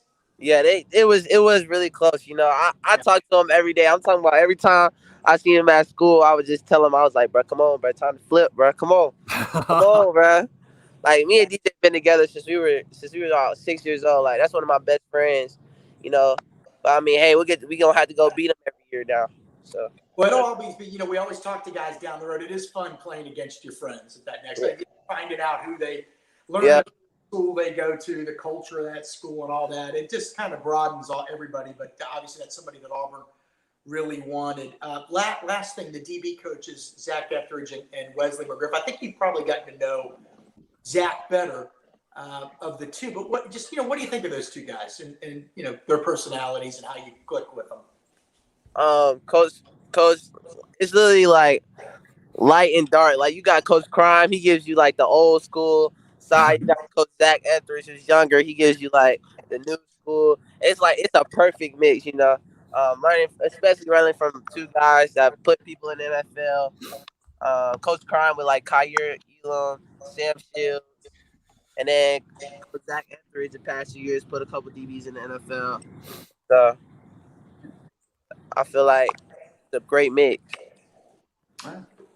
That's it for me. Anything else? Jhead, Cole, y'all good? Colton, one-on-one next time. I'm there. Basketball. I saw that basketball court. It's nice. Well, Cole, you got that low center of gravity, man. Yeah, Cole doesn't play on any courts where they don't allow dunking. So just make sure. 8 foot rim. That's my stipulation. Finger rolling. Cole, finger rolling the 8 foot. Yeah, you got a handle. You know what I mean? Thanks, man. All right, Colton. Hey, man, thank you again. Congratulations, dude. Big day. I can't imagine how excited you are, not just signing with Auburn, but it's your dream school, man. What a day for you. And if we can ever do anything for you, let us know. For sure. Thank you. You got it, Colton. See ya. Justin, you're doing a great job, man. 2.5 hours of this, man. We appreciate it. Hey, we're almost there. Look, Colton out, Jay Lee in. Jay Lee, can I just make a quick shout out to Florida State Twitter, because every single time I posted about Keldrick Falk and said he was an Auburn target, they blasted me, man. I had 60 comments on one day. Give it to him, Cole. Hey, you got to get back on there on Twitter and be like, just tag hashtag FSU Twitter. You want me to? I'm gonna say, hey, Cole, I'm gonna say Cole would like to speak with FSU Twitter. That's what I'm saying. They're ruthless, but hey, Jeffrey, you got to report on something pretty good. At least look at Jeffrey's face. Finally, baby. Yeah, man. You don't hear me? Yeah, man. Yeah, you're good. Good, man. So, by the way, I'm deleting some of these posts that are just fucking like so stupidly negative on purpose. Those are gone from the board. We're not doing that shit. Keldrick Falk moves us up to number 19 in the country, Jeffrey. Eighth in the league, 8th in the SEC. Knocking on 7th. Got a chance to move up even more with the addition of potentially Kyan Lee and Tyler Scott. How much did things change, though? A week ago, we're thinking Jhead done, Tony Mitchell looking good. Keldrick Fott ain't looking good, guys. And Braden Marshall. And Amazing. it's just, it's wild, man. Braden Marshall was the surprise to me. Braden Marshall sticks with UCF, and it wasn't because Auburn dropped him. That was the first thing I thought of. I was like, no, why would this kid who's an Auburn family choose UCF over Auburn? It had to be something on Auburn end, but no, that was it was not the case. He apparently thought of better chance of him playing there. Kept him with UCF. Addison Williams, I think Jhead mentioned that as I was leaving. Another guy. Now I think we're all happy for Kewan Jenkins because absolutely. He was not going to have a scholarship here at Auburn. He was not going to ever play, or presumably he was not going to play a lot. Yeah. He was they probably should have never took his commitment, but whatever. Good for him, man. He went back to FIU. Braden Marshall, Keldrick Fott. So technically, you've got 4. I don't know if I can consider Kewan an L, but Braden Marshall, Tony, and Isaiah Jhead, that's certainly 3 L's today that did not see all 3 of those coming. No, I think we all were probably a little skeptical about Jhead after he took the trip to Colorado there at the very end, and you thought something was potentially possible there. But the need was to get at least one of the 2 JUCO offensive tackles, right? And you landed a commitment from one, the more highly rated one. Now, I don't know how he's rated within the Auburn complex, you know what I mean, by comparison to the other one, but you got one.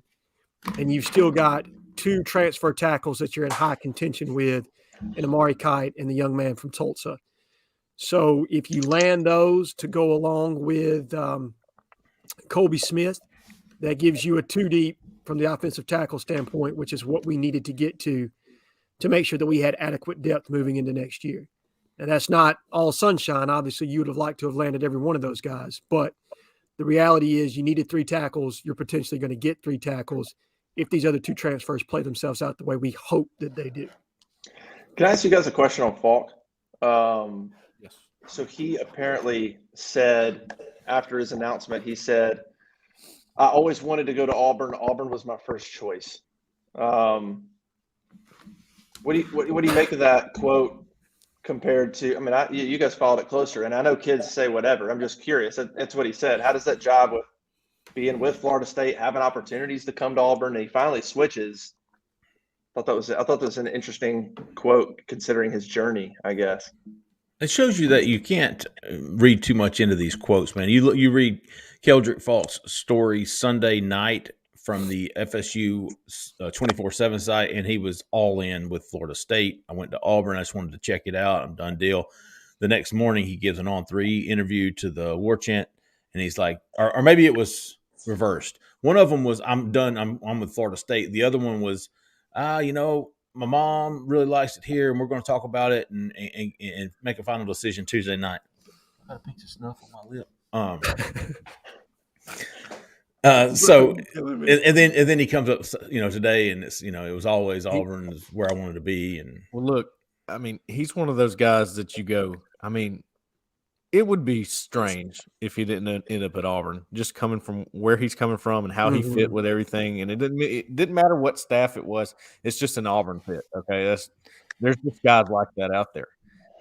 His demeanor, everything about him sort of fits with Auburn. And that's why I kept going back to Highland Home and interviewing him, every 2 weeks to make sure, hey, what are you thinking? Because you're committed to Florida State right now. I'm just curious. Auburn's coming after you consistently. Surely that's going to pay off in the end, and there you go. It did. And Freeze, and his staff came in and made him the biggest priority, and it paid off. And I think his parents are happy with where he is. It's 3.5 hours from Highland Home to Tallahassee, but it's very close from Highland Home to Auburn. And small towns, that's just kind of how it goes. Cole, Jeffrey, you guys both said something that was interesting to me. If Auburn had not been a revolving door with our coaching staff the last 2 years, you both said, at various times, he's an Auburn-type kid. If the relationships with the Florida State staff aren't what they are, does he ever even commit to Florida State, or is he Auburn all the way? And I tend to think that what he said today probably is an accurate. Growing up, he probably did think about Auburn being his number one always, but being Coach Harsin's staff what it was, and the relationship with two different defensive line coaches, I don't think he necessarily trusted that how that was going to work itself out. Do you guys think that had the situation been different at Auburn, they would have ever committed to Florida State, or you think he would have been Auburn all the way from the very jump? Well, I think you had a toxic environment in Auburn, which was hard for anybody. Right? Did he not get offered even when Gus was there? Wasn't he offered then? I'm positive he's had an offer for as long as you can have one. Well, because here's what he told me when I went to see him in the summer. He's like, look, the reason it could be Florida State, this was before he committed to Florida State, was because they've been there since before COVID. That was the big quote. And he said that 3 different times. So before COVID would be what, 2019? Yeah. I think that's around when Auburn offered him as well. So Gus would have been there. And then you have a coaching change. Mm-hmm. And, didn't quite dive there or whatever. You have another coaching change. I mean, there are so many things working against Auburn here, and he still ends up at Auburn. Cole, you brought up a good point recently when we were talking. You said that it was your understanding that proximity to home would be a big issue. Yeah. For Buck. Well, with everything happening at Auburn, what was the next closest school to home? Florida State. Proximity to home did matter because decisions for him. Because a lot of people around the situation told me, hey, he really liked Clemson. I mean, he really liked it over there. Made a trip over there, and then signing day came around. Is it Clemson? Could it possibly? No, because they're too far from home. I think we're going to look back and we're going to say timing is everything. This was such a great class in the state of Alabama, and you wonder what Hugh Freeze, Roberts, Garrett could have done with Tamorian Parker, Kelby Collins, Hunter Osborne, Peter Woods. Now, Hunter Osborne went to Bama, but the other guys all left, which meant they were gettable. That meant they were gettable, okay? And it's going to be a year that just didn't line up with Auburn's – I don't know what the word is, but, Jeff, you've been covering Alabama a long time. You ain't seen a class like this, have you? In state? Covered Alabama. The state of Alabama. I don't even know what the question was. In the state of Alabama, do you remember a class having this much top-end talent and this much depth? No. Today, it didn't line up with Auburn. You know what I mean? Because of the coaching. Yeah, it was a bad year to have a terrible season. It's a bad year for a terrible season. Good news is 2024 looks pretty good too. I don't think it was anything like it was this year. At least not that I've seen as far as the defensive line goes. The defensive line was stacked. Yeah. Man. And that's good thing you got good in the year that you need a defensive lineman. At least one of those guys. That's a good thing. You got at least one. Interesting that Auburn, after all that we went through the last 2 or 3 months, Auburn ended up with 0 from Central Miami, ended up with 0 from Langston Hughes. Oh, I'm sorry, T. Love. 1. That's right. Yeah. So got T. Love. I don't know that that's a bad thing as far as the Langston Hughes guys goes. I mean, probably would have been nice to have Jelani Thurman, but Josh Horton. There was probably Horton first. I would take Horton before I would take those other ones. Yeah. Central Miami, well, that was all Rock Bellantoni. But it would have been quick update, guys. DeQuavius Story, I think it might be the only commit that has not signed yet. Okay. I'm told that is supposed to happen tomorrow now. Okay. Can you go post that in the thread? Yes. Okay. On the board? You want to go on the board? Both. So we got Kayan Lee and Tyler Scott left, and then, I'm ready to get to some transfers. And Zach's over there putting out bat signals again, so I would assume that Kayan Lee bodes well. Yeah, Keith, you have do we have those two ready to go? If have Miller and Travis signed? Miller, right? Let me go. Yeah, yes. Miller and Travis. Oh yeah, Miller. You've got Kayan Lee. Yeah, I do. What about Tyler Scott? Well, Tyler Scott's not announcing until January 7th, as far as we know. Oh, okay. Yeah, Jhead Brenton Miller. He signed. I don't remember seeing. What about Xavier Miller? We don't have. I don't think I've seen that one. That's what I was going to say. I don't think I've seen the two JUCO guys. Those are the two that I'm they committed but have not signed at this point. I don't Which is think. understandable. You get all your high school guys in, then you put your JUCOs out, then you get to any transfers that you might have. Yep. Agreed, Jeffrey. I think that's a good idea as far as a table setting is concerned. Right. The papers may already be in, but you're releasing. You don't want to. You don't want any last minute drama with these high school kids by releasing Dylan Wade. You know. Hell no, man, not today. So what time are we expecting? So we get Hugh Freeze at 1. I would assume. Rivaldo Fairweather too. Yeah. I would assume Kay and Lee is going to happen before that. We think later in the day, but later after. Yeah. No set time with him, so you're just sitting around. It's the way it goes. Yeah. They did release Elijah McAllister. Mm-hmm. They haven't done the 2 JUCOs or any other transfers.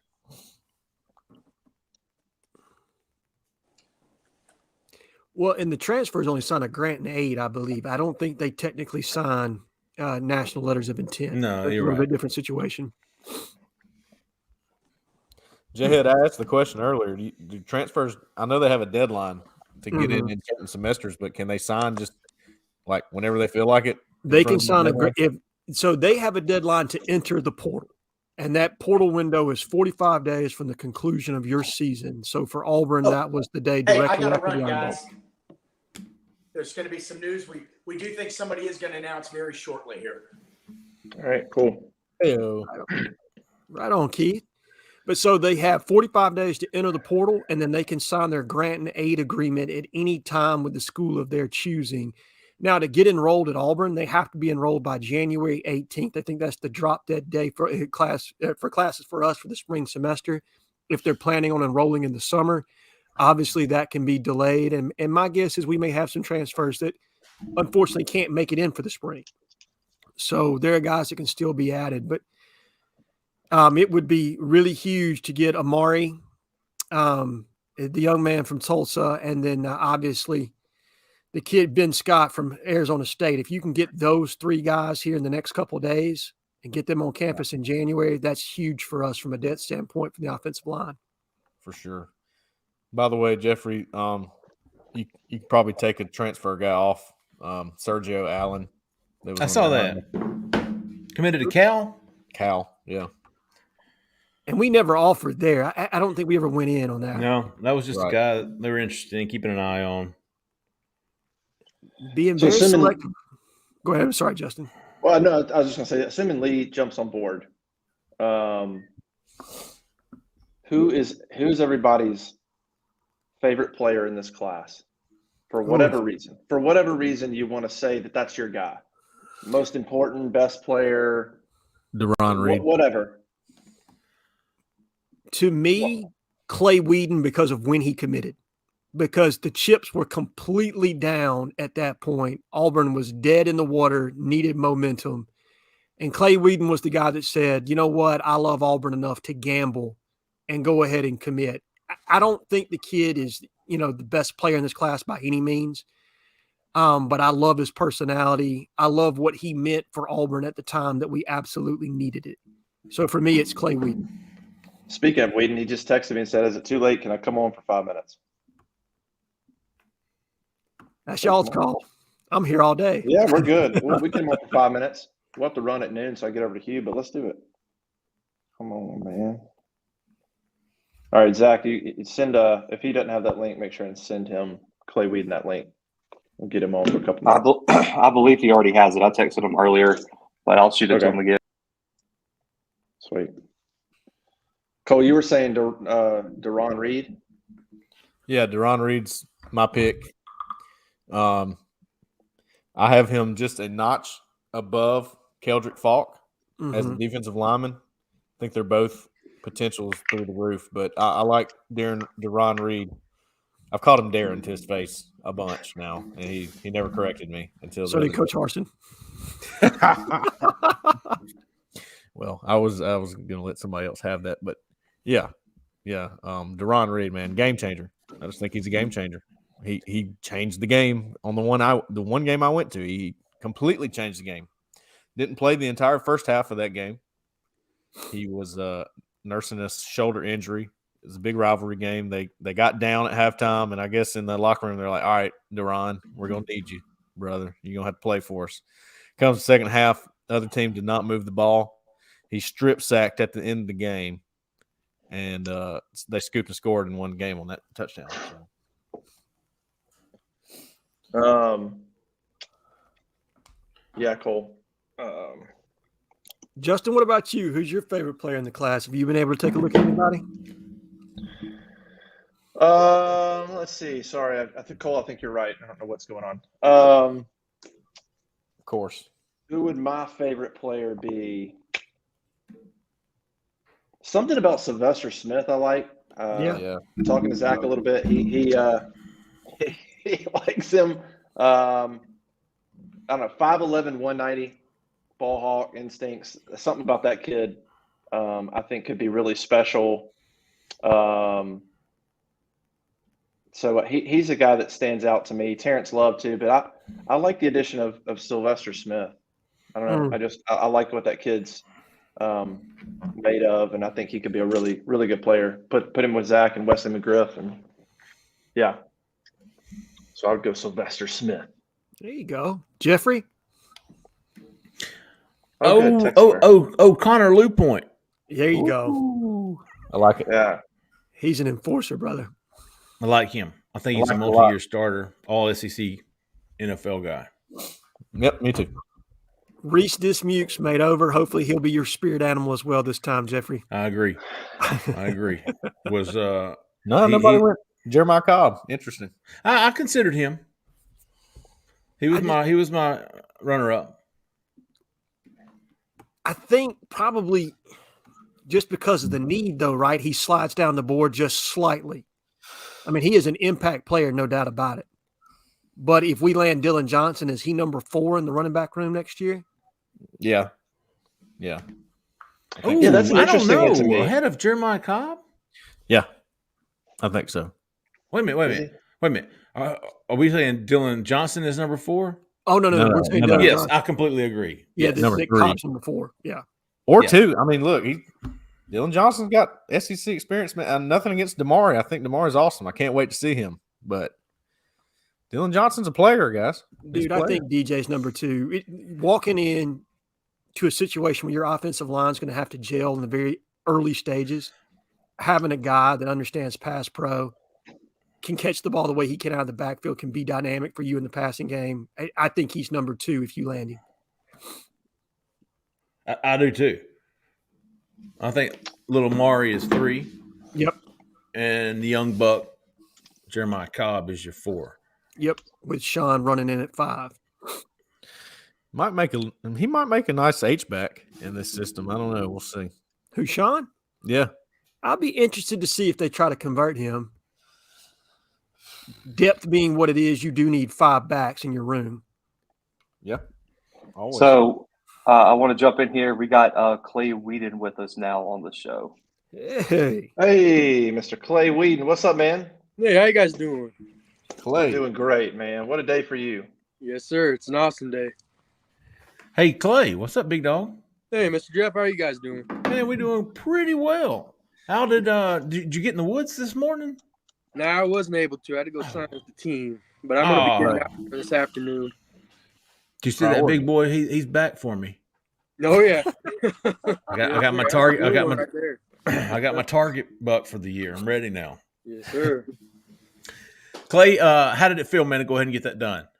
It was great. You know, it was, just getting kind of the pressure of the recruiting off. You know, I'm not a big guy with the recruiting phase. And the recruiting process, there's like, I'm the type of guy I'd rather have that one right offer, which was Auburn, than having 40 offers. So just signing and getting it done and being officially a Tiger, it's something that is great to do, and I'm happy to get rolling here soon. Clay, you flipped from Michigan State. What? How hard of a decision was that for you? Honestly, it wasn't a hard decision. At first, I wanted to commit and stick with the school, which I still would have wanted to do that. But back in January, I wanted to go to Auburn. I knew I wanted to, but I was a little hesitant with the coaching stability back then. Sure. So that kind of led me to I want to find a school with more so stability, but that didn't change the fact that I loved Auburn. And at the end of the day, I felt like that even though stability might not be the best thing, it's not the biggest thing for me for a factor. So I went to Auburn, and I love the atmosphere like I have every single time. I hasn't seen a better atmosphere, whether it's a game or in the middle of January just visiting. So I love it. The environment, the campus, the fit for the O-line room. I'm going to get in there, develop, compete, and I'm looking forward to that. Clay, Jake Thornton, new offensive line coach. Obviously, Right. you've new relationship with him. Talk about him, and not only him, but Coach Bernardi, who has been there. Right. He's your stability. He's your dude. Oh, yeah. Yeah, I've been talking to Coach Bernardi since last January, right when he arrived. Great coach, great guy, you know. Relationship's real strong with him. I've known him for a full year now almost. So I'm excited to get to work with him. Coach Thornton, I'm really impressed with him and his development. I know this season they had 2 freshmen All-American, redshirt freshman All-American tackles there, as well as I believe a second team All-Conference guard, Nick Broker. So I'm really impressed with his development. He can develop young linemen relatively quickly, which is a really good thing. And I'm impressed to see what he's going to do here at Auburn and develop us with. I have a lot of faith with him. Clay, where do you project to play? Where do you think you're going to start out at Auburn? I would say I'd probably start out at guard. A lot of times younger dudes start at guard and then move to tackle if that's where they are wanted to be at. But also in the long-term run, I can see myself staying at guard. I can also move out to tackle. It's kind of what the team needs. So that's kind of how that'll work out. Just see what the team needs. If we're short on tackles, I might be a tackle. If it's going to be a guard, then it's a guard. But contributing to that team. And you will be – are you a January enrollee? Yes, sir. I'll be going up there first week of January. All right. Who you going to room with? I'm not sure yet. I'm still thinking about that. Okay. We're going to have to find some hunting land. Oh, yeah. Yes, sir. Hey, Clay, we appreciate you joining us, big dog. Congratulations, man. Tell your mom and dad I said hello. Yes, sir. I will do. Really appreciate y'all having us. Sure thing, buddy. War Eagle, Clay. Thanks, Clay. Bye. My kind of dude, man. Yeah, Love he that is. guy. We're going to find you over in Lochapoka before he starts morning practice, man, trying to get into the woods. So those whitetails are a little bit smaller bodied down there, but damn it, the racks, man. He's got some bucks on camera. He's shown me now. They got family land down there. Big, nice buck. Xavion Miller. There you go, folks. Xavion Miller, the number 3 junior college offensive tackle in the country now, according to the On3 consensus, has signed with Auburn, leaving Bobby Travis. Yes. Yep. And Quavo Sorey, the high school wide receiver from down in Shipley, Florida. Which, again, if y'all missed it, did check on that. He's supposed to go tomorrow. I think the whole team's doing it tomorrow. So, okay. Keith is expecting a big commitment, a flip, any minute now, which could be it for the day. That would line up with Hugh Freeze's 1:00 press conference. Getting these guys in. I'm telling you what now, if this guy who we think it is going to flip, I would assume that it would move Auburn up. This is a guy who could move the needle. Yeah. If it's K and Lee, we're thinking it's K and Lee. Absolutely. He's a guy, like I said, that gets you hopefully, maybe you jump South Carolina. You're now number 7 in the SEC. You're around number 16 in the country. In the overall rankings, as far as that's concerned, that's a quantum leap to go from where we were when Hugh Freeze took over, which was in the 50s? Yeah, maybe higher. 52, I think, when Freeze took over. And I said 62. Maybe it was 52. I think it might have been 52. Well, did I say 62? 18th in the SEC at one point, right? They were literally dead last in the SEC. Yeah, behind Vanderbilt, and they were even behind Duke at one point. Yeah. And when's that? I mean, right, Jeff. That face, it should be the meme. You know, that replaces Philip Marshall's face right there. You have to try to suck that bad. You have to literally, at Auburn, you have to make a point to say, how bad can we be to be in that spot? That still blows my mind. I agree. I mean, that's fucking terrible. I don't even And say it took landing Clay Whedon and Duran to get us out of the cellar. Was Clay in the transition with Garnell? So he happened right before, remember? So That's he right. happened Yeah. that week that Harsin was going around the state meeting with various factions of Auburn supporters. Yeah, because I think he was one of the guys we reached out to when Coach Harsin got fired. Yeah. And he was like, Yeah. I'm all Auburn, baby. Don't worry about it. Yep. Yeah, that whole media tour, that was like rearranging the deck chairs on the Titanic. I mean, that was like, all right, go for it. Okay. By the way, so team rankings. I mean, look at who's. I mean, Michigan's 20th. Michigan was unbelievable this year. Florida State had one of the best years they've had in years, recruiting at a high level. Kyan Lee, they're 18th. Kyan Lee committed. Big time, baby. Big time flip right there. Kyan Lee. So I wonder if Keith sees that. I think I would imagine he's probably I bet Keith is about to post a story right now. Breaking on 3. Kyan Lee. There you go. Yep. Let's do it, he says, with the boom box. All right, Jhead. I'm going to rely on you here a little bit. Yeah, go for it, man. You guys do what you got to do. Florida State 18, TCU 17. They're killing it in the transfer portal. Absolutely. I mean, TCU damn near made the playoff. Are they in the playoff? I can't remember. They made the playoff. Yeah, they're in the playoff. So that's who you're right around in the team rankings right now. I mean, Michigan is behind you. Florida State's 1 spot ahead of you. TCU is 2 spots ahead of you. And all 3 of those programs had phenomenal seasons, really good seasons, and you're right there with everything you've gone through. And still one big buck out there in Tyler Scott. And like I said, I think that kid's ranking is going to go up when he competes at the All-Star game. I'm extremely high on him. He has an easy 4-star offer list. Yeah. Right? Right. I mean, so you're competing against, for his signature, Texas, Alabama, USC, and Tennessee. Mm-hmm. How is he not a 4-star? Right. Well, I completely agree. I just went and saw him like 3 months ago. I just went and saw him like 3 months ago, and he was a no-star committed to Arkansas State. I mean, that's how fast it moved with him, you know? Yep. Butch Jones picking up Saban's dry cleaning while he's winning, you know what I mean? Unheralded recruits. Let me see if I can let's see, Kay and Lee. I'll tell you what. Hey, let's see if I can get love him. That kid. Jeffrey, you remember Kamorian Pimpton? Yeah, big tight end. Just skyrocketed. He just flipped from Vandy to LSU. I knew that was coming. Yeah, he could play. He could ball, man. Let's see. I'm gonna get Kay and Lee in Auburn's class committed. Okay, somebody's just got him done. I'm gonna see. Auburn is now 16th in the team rankings, 1 spot ahead of South Carolina. So that moves you to 7th in the league. 1 spot behind A&M. I mean, you're still about a point behind them. That's a decent little margin, but you're now considered top half of the SEC. Hey, corner. Go ahead. I'm sorry. Jhead, where did you say Auburn was going to finish the day? 16th. Hey. Where are we at, corner? Holler back at me. Hey.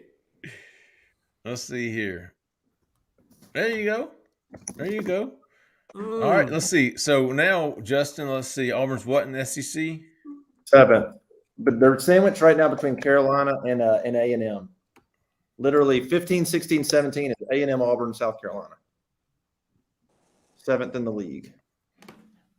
Maybe you catch A&M, but they're probably not going to catch Tennessee. But you're less than a point behind Texas A&M. Right, and Tyler Scott makes the difference there. So potentially you move up to number 15 if you pluck that one on. I think you guys said the January or December, whenever the All-Star game is. 7th. Yeah, something like that. I think January 7th. That's a big one. That's a big one. You gotta think by February comes around, unless he's a dud. That's if all those schools are wanting him this late in the process. You got to think he can play. I know he can play. I've watched that kid's tape enough to know he is a full-blown boundary corner. in the mold of a Carlton Davis. He's physical at the point of attack, physical in press man coverage, has the hips to flip to play on the outside. He's not a safety. This is not a situation, and I'm not taking a shot at Tony Mitchell when I say this, but Tony doesn't have the hips to play corner. He just doesn't. He is a safety all the way as far as that's concerned. Now, he's a phenomenal safety, but he's not a corner. Ooh, Ole Miss at 27. Yeet. Gotta love it. Let's see. You hate to see it.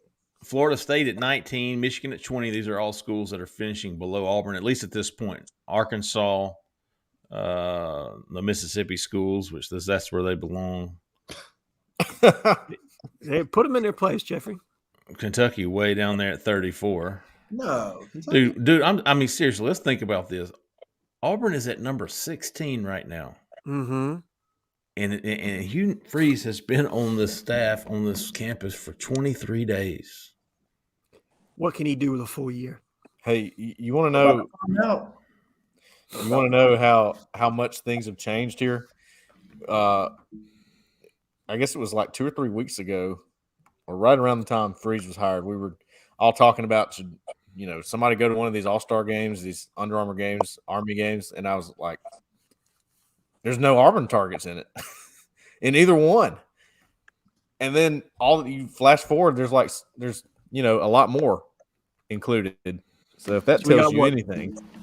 So who else playing? What, Connor Lew, Tyler Scott? Yeah, Tyler Scott. I think Keldrick is in one of them. Keldrick, K and Lee. Yeah. It's then crazy. Is Duran playing in one? Well, I want my GIF post on Twitter. Ooh. It's saved as a GIF in my photos, Tiger Memes, or whatever the hell your name is. It's there. But it's not a GIF. It's a picture. Oh, it's still a good picture, but yeah. But it's supposed to be a meme. I want the snow falling. So it's saved as a GIF in my photos, and so it says, "Hey, you want to share it? Yeah, I want to share it. I want to share it on Twitter." Okay, cool. Here you go, and it's a freaking picture. I mean, now, how does that happen? It's a picture, and look at it. Don't get me started on GIFs. I've had so many issues with those. Oh man. Yeah, I mean, but real quick, I mean, you look at the class, look from top down. Falk, obviously today. Reed was November 25th. Mm-hmm. Then you had Terrence Love. Then you had Sylvester Smith, was just 3 days ago. Xavier Miller 2 days ago. 1 day ago. I mean, so that's 1, 2, 3, 4, 5. So 4 of your top 5 players came on in basically the last 3 weeks, and some in the last few days. 4 of your top 5 players.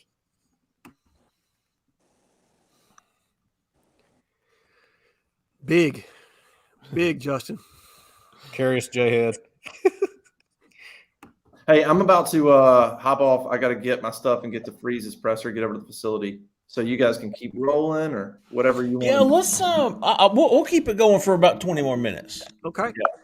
I'm gonna see if I can't work some. Hey, Justin, great job, man. We really appreciate it today. That was fantastic, dude. Absolutely.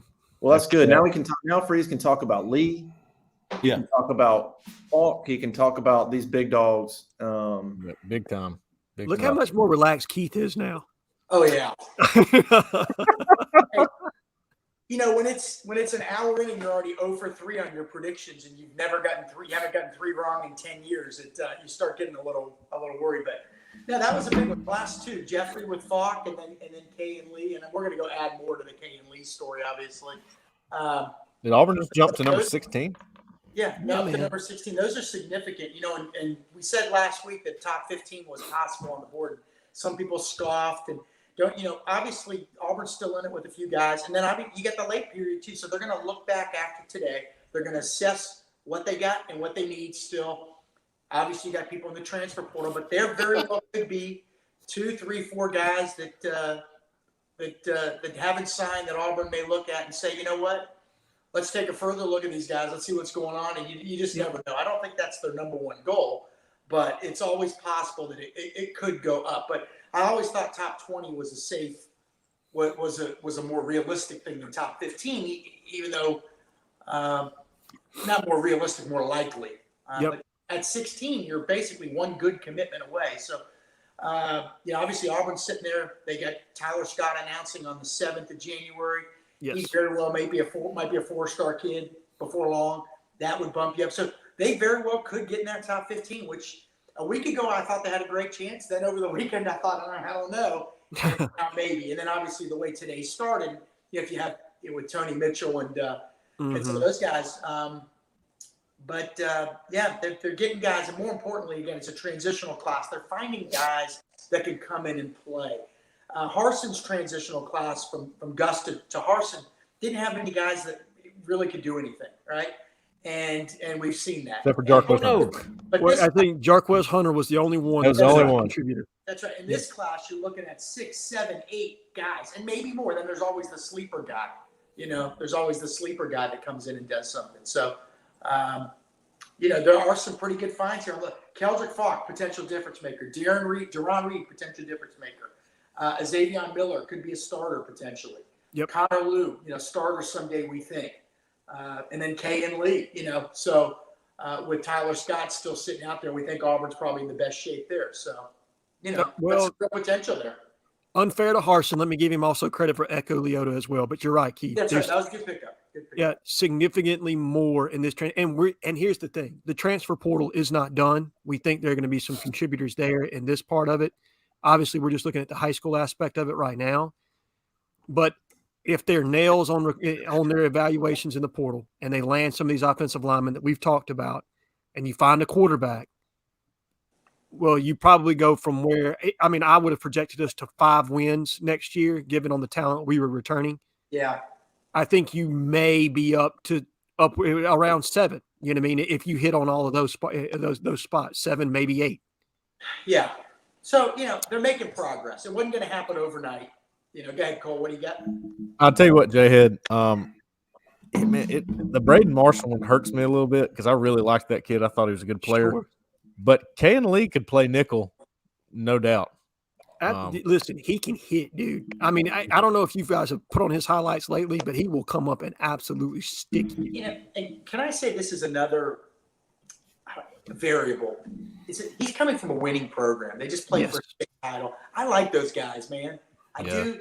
And that's why I like Kewan Jenkins, quite frankly, the quarterback out of mine. And Ruben Bay and those guys, not just because of the talent, but Auburn needs guys that have won and inject that winning mentality into their program again. Okay, they got to get some of that back, But again, turning this all around doesn't happen overnight. But they're off to a pretty good start. I think if you're an Auburn fan, you're just like, God, why can't we have one of those days where everything falls your way? Well, first of all, that's only going to happen for a few schools each year. So the rest of the world, you're gonna win some, you're gonna lose some. But it was darn near close to being just a great day. But it was still pretty dang good because you got 2 potential difference makers. You flipped the guy from FSU. You flipped the guy from Ohio State, by the way, which is playing in the college football playoff. Okay, that's significant. So nice work there. But there's still work to be done. It wasn't a perfect day. It hadn't been a perfect day. But they're getting there. They're making progress. Jeff, you've been doing this longer than I have with Auburn. There's some positives here. There's some negatives. But overall, I think I heard you say it when I was working in the other end. Breeze has been on the job 23 days. Yeah. That's, how many difference makers did they sign the last 2 years? Potential difference makers. Total, So. The good news is Auburn's 16 right now. The bad news is Alabama's number 1, Georgia's number 2. Yeah. LSU's number 7. Florida's number 10. Tennessee's number 12. A&M's 15. That's the bad news. Yep. Yeah. If you can land these key guys in the portal, you can catch up a little bit that way.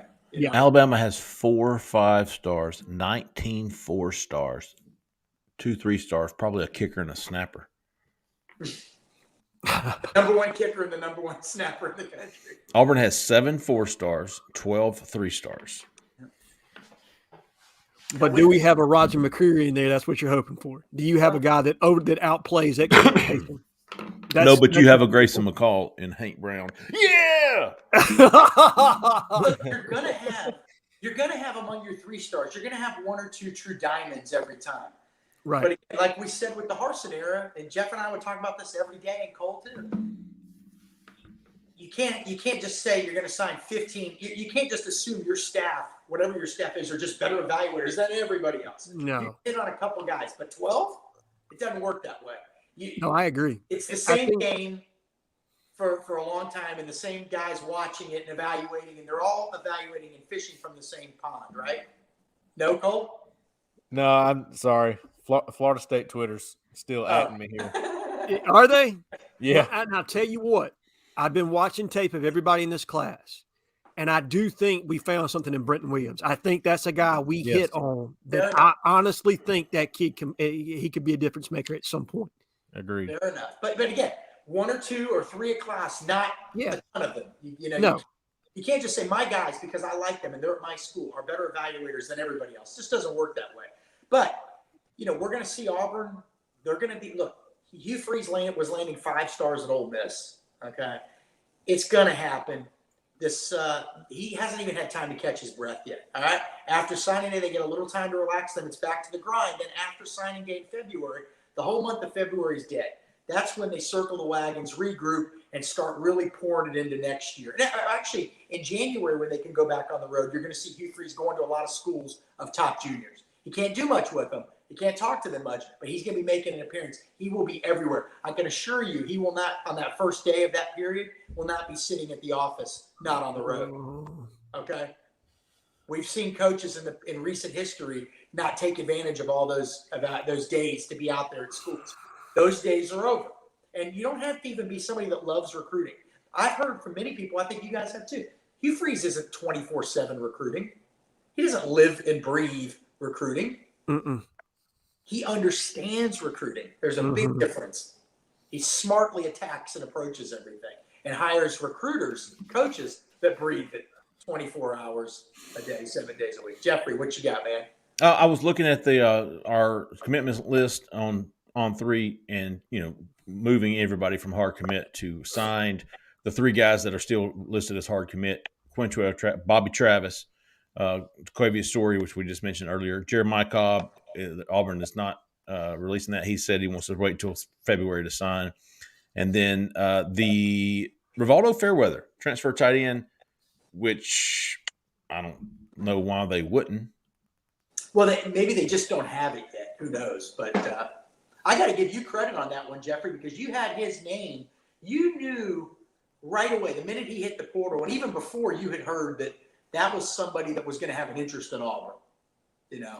I heard really good things about that guy. Yeah. That was the number 1 tight end target. Tight end room's going to be, you're losing Schenker, so you had to find something. And he absolutely fits the Hugh Freeze offense, the Evan Ingram mold. He's a little taller than Evan was at Ole Miss, who became an All-American and first-round draft pick. But he's got some of that similar skill set, I think Jhead would agree. Absolutely. He's a guy that can play over the middle for you and be dynamic and stretching the seam and can make plays down the field. And you've got a guy right now, obviously, and a young man from Texas is going to be hopefully potentially transitioning from wide receiver back into the tight end room, where I think he's more of a natural fit. His body, if he trains the right way, can hold around 240 pounds. So that gives you 2 tight ends that can split the seam and can be dynamic slot receivers for you / potential big blockers on the outside as well. I really like the fit of this kid in the offense, and he was an early target. I think Jeffrey, Keith, you and Cole all had him out there in front as probably the guy that was most likely to commit first. Who's this? Fairweather. Or Rivaldo Fairweather. And he fits what they do way more than the other tight end that they had offered before he was even hired, the Kyle Morlock kid who committed to FSU. Yeah, more. But, when you look back at Ole Miss and the statistics, go look back at Pro Football Reference that lists the stats. I believe Hugh never had a 1,000-yard rusher. I don't think he ever had a receiver that had like 100 catches. What he likes to do is have a lot of weapons out there. You know what I mean? And whatever the best particular matchup is, any given play, any given series, any given quarter, any given game, any whatever. That's kind of his approach there. He likes to have a lot of weapons out there. That's easy to say. What coach doesn't? But he's proven that he will spread the ball around. It's documented. Yeah. And I will say this on the 1,000-yard rusher. While Hugh has not, Philip Montgomery has had multiple guys. And it is my understanding he's going to be very influential as far as designing the run game and making sure that Auburn still has some of that downhill space and pace as far as that's involved with making sure that Auburn still has a flavor of Auburn football to it. I don't think we're going to become a complete chuck it around team. I think there's going to be a healthy balance as far as that's concerned. What was the good back that you had at Ole Miss? Was it Akeem Jhead that did some good things in the running and receiving game, correct? He did. And then I think Freeze was also responsible for recruiting Dexter McCluster. Oh, okay. Well, that's down about 10 minutes from where I live right now. Yeah. Adam Hopkins to Colorado, which we expected. And I'll tell you this, I watched Hopkins highlights. I don't know what we were doing with him, recruiting him as a wide receiver. I thought he was a rock star at cornerback. Yeah, man. Very much in the Trevon Reed role or in mold where he's going to be a better corner than he's going to be a receiver. I just think there were some questions about, and I like the kid personally, but I'm telling you, relaying what people had told me. He had some injuries, and I think there was a question about toughness. I was at one of his games this year, and somebody at the school said, I love him. He's very talented. I just don't know if right here he's ready right now. You know what I mean? But I wish him well. I think he's got a lot of ability. I think he's going to do well out there. Good family, good people. Keith, who's your big dog out of this class so far? Keldrick Falk, man. I mean, okay. Look, Deron Reed really kind of set things in motion for a lot of this. The big leap of faith, right? Actually, I got a phone call to take. But and I said Alabama had 4 or 5 stars. We forgot about James Smith and Quay Russo, so they'll end up with 6. Keldrick Falk, guys, I got to head out. All right, peace out. Hey, another thing about Keldrick, real quick, since Keith shared a story of going to Hopkins' game. When I went to Keldrick's game, a lot of his teammates, a lot of people there call him Superman because when he plays Wildcat quarterback, he looks like Cam Newton. Easy. That's where he got that. So, Jeffrey, you working something else over there, my man? No, I've started National Unfollow Day early. Oh. I started that a week ago. When you said going under 20 minutes, I thought you had it. I am. I have told them that the show will end at 12:30. If you can, great. If you can't, understand. So I want to stretch this on for another 9 minutes, man. Yeah. I will give everybody an update if you're just now joining us. You've missed out on a lot, but man, I'm pooped, dude. I am done, son. Listen, yesterday, preparing for signing day is a lot more difficult than signing day. Signing day is pretty easy. Signing day should be the easiest day of the year if you prepare it properly. Problem is when you prepare properly, great day, Cole. The last 2 days of I've got let me 6 or 7 stories that'll never put it run. This way. I got some fire breakdowns in my draft right now that y'all would love to read, but I'm sorry, I can't do it. Cole, just slide those in my DMs, brother. You got them. I'll send them to you. Yeah, just slide in my DMs and drop those in. I will say this. Biggest wins of the day, obviously, Keldrick Falk. Yes. Flipping him from Florida State. Kay and Lee flipping him from Ohio State. Biggest L's of the day, Tony Mitchell. Sticks with Alabama. And Isaiah Jhead. Braden Marshall, whatever. I mean, he was an L, don't get me wrong. He's an L, and I like the kid. All right. That's one I like the eval as far as that goes. Ashley Williams to Arizona State, by the way. Good for Ashley Williams. Former Edge commit, Ashley Williams to Arizona State. Thank you, Michael Curse. I'm glad that kid found a P5's landing spot. I thought he was going to end up at Tulane, to be completely honest. Good for him. He's a good player, man. He's sort of that new age edge, that tall, skinny, basketball looking guy. Auburn's not really trying to do that much anymore. So, no, they're moving to more of a 4-man with a stand up outside linebacker. Right. Curious to see. We're going to be keeping an eye on these transfers moving forward, man. These are the guys I really want to see what happens. I want to see Dylan Wade. Auburn's got to have Dylan Wade at this point. Yeah, got to have Dylan Wade. He's your starting. He's your starting left tackle next year at Auburn University. Get caught too. Keeping an eye. I got Dylan Wade, Ra Thomas. These are guys we're going to be keeping an eye on. Ben Scott. Yeah. The center. That could be your starting center. Your starting left tackle, Dylan Wade, Amari Kite, Deion Wilson, and Dylan Johnson. I'll probably be keeping an eye on him, although he doesn't plan on announcing until January. And let me be clear on this, guys.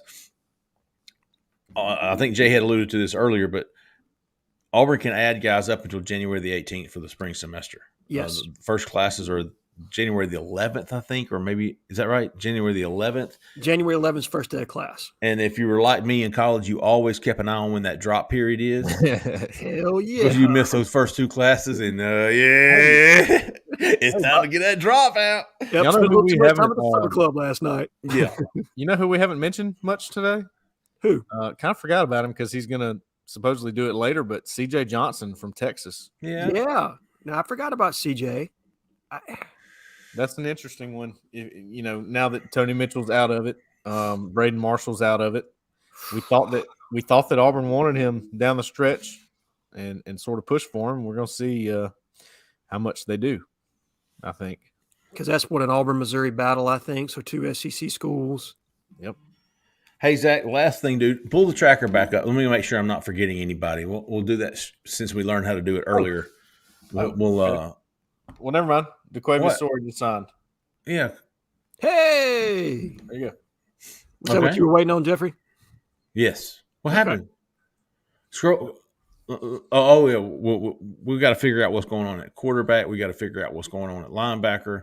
Yes. See if Auburn will take a defensive back. Okay, quarterback Dylan Johnson. We talked about him. Going to announce in January unless something comes up before then. I think Auburn's the team to beat for him. Wide receiver Ra Thomas. Georgia is the presumed leader there. Auburn not having a quarterback is a big liability for Auburn in his recruitment. Dante Thornton we think sticks with Mario Cristobal, but who knows? He visited Auburn 2 weeks ago. Tight end Rivaldo Fairweather, waiting on his announcement. I mean, he's already committed, but they haven't released him. Auburn hasn't released him yet. Nothing to worry about. That dude's been Auburn since the day he entered the portal, probably before. Ben Scott, who we all think could be the starting center for Auburn next year. Yes. He's got 2 years to play. Yeah, I think 2. He could be the perfect transitional guy for Connor Lew. Mm-hmm. You get Ben Scott in here. If you could get a red shirt out of Lew, then you're looking at 2 to 3 years of Connor Lew being your starting center. Jordan Brown's fallen down the board some, understandably so. He was kind of a backup at Charlotte. Offensive tackles, you've got Dylan Wade. There's your starting left tackle for next year. Amari Kite, potentially your starting right tackle. Walter Rouse, he's a stud too, but it'll be a while on him. Yeah. Nobody else under there really worth mentioning. Turning to going down to defense, you've got Deion Wilson, who came in this past weekend. I mean, he's not a program changer. He's not a game changer, but he's going to up that room instantly. He's going to give you some solid depth, if nothing else. Yes. Edges, you got Elijah McAllister, who signed this morning, was announced this morning.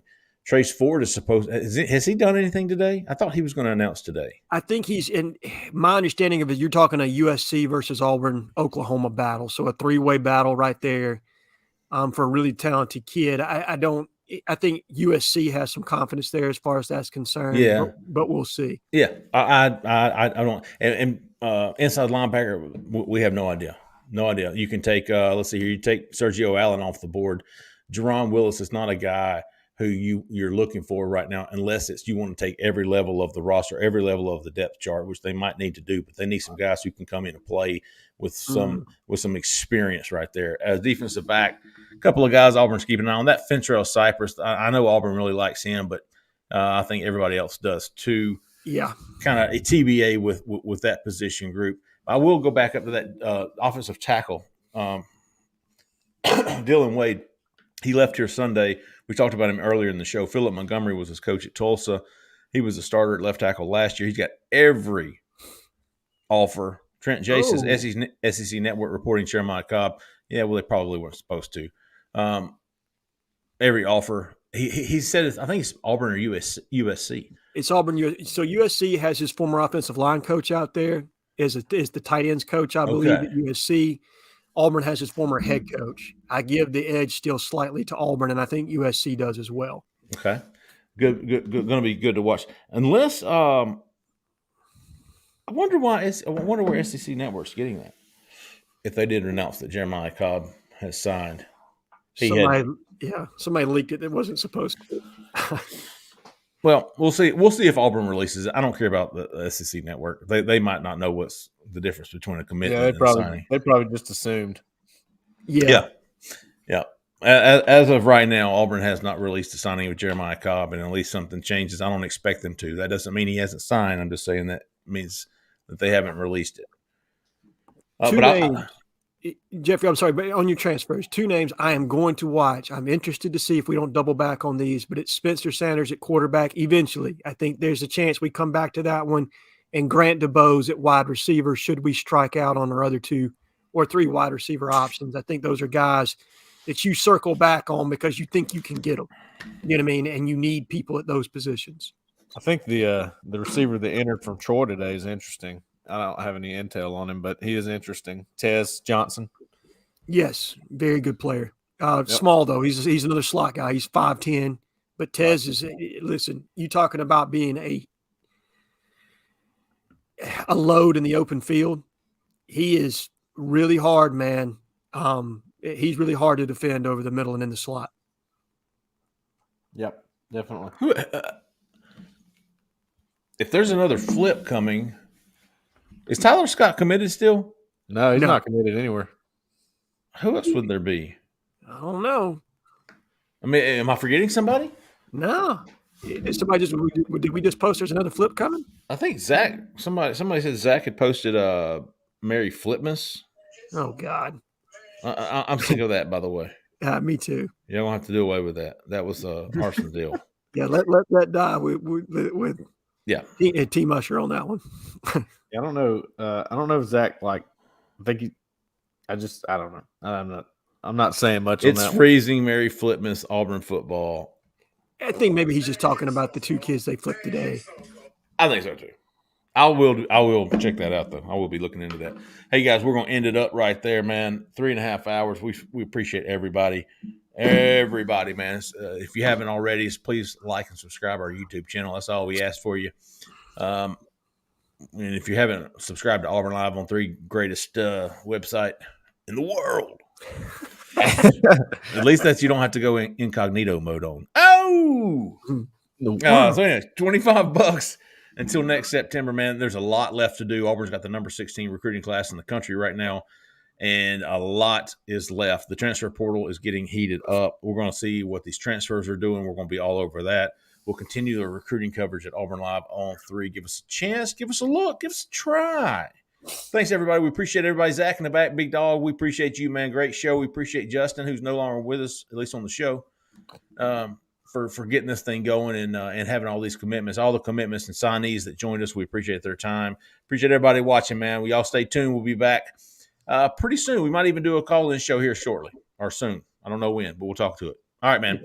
Zach in the back for Jhead, for Cole, for Joe, Justin Hokanson, for Keith Niebuhr. I'm Jeffrey Lee, man. Hey, Braden Joyner. Stay on the left lane.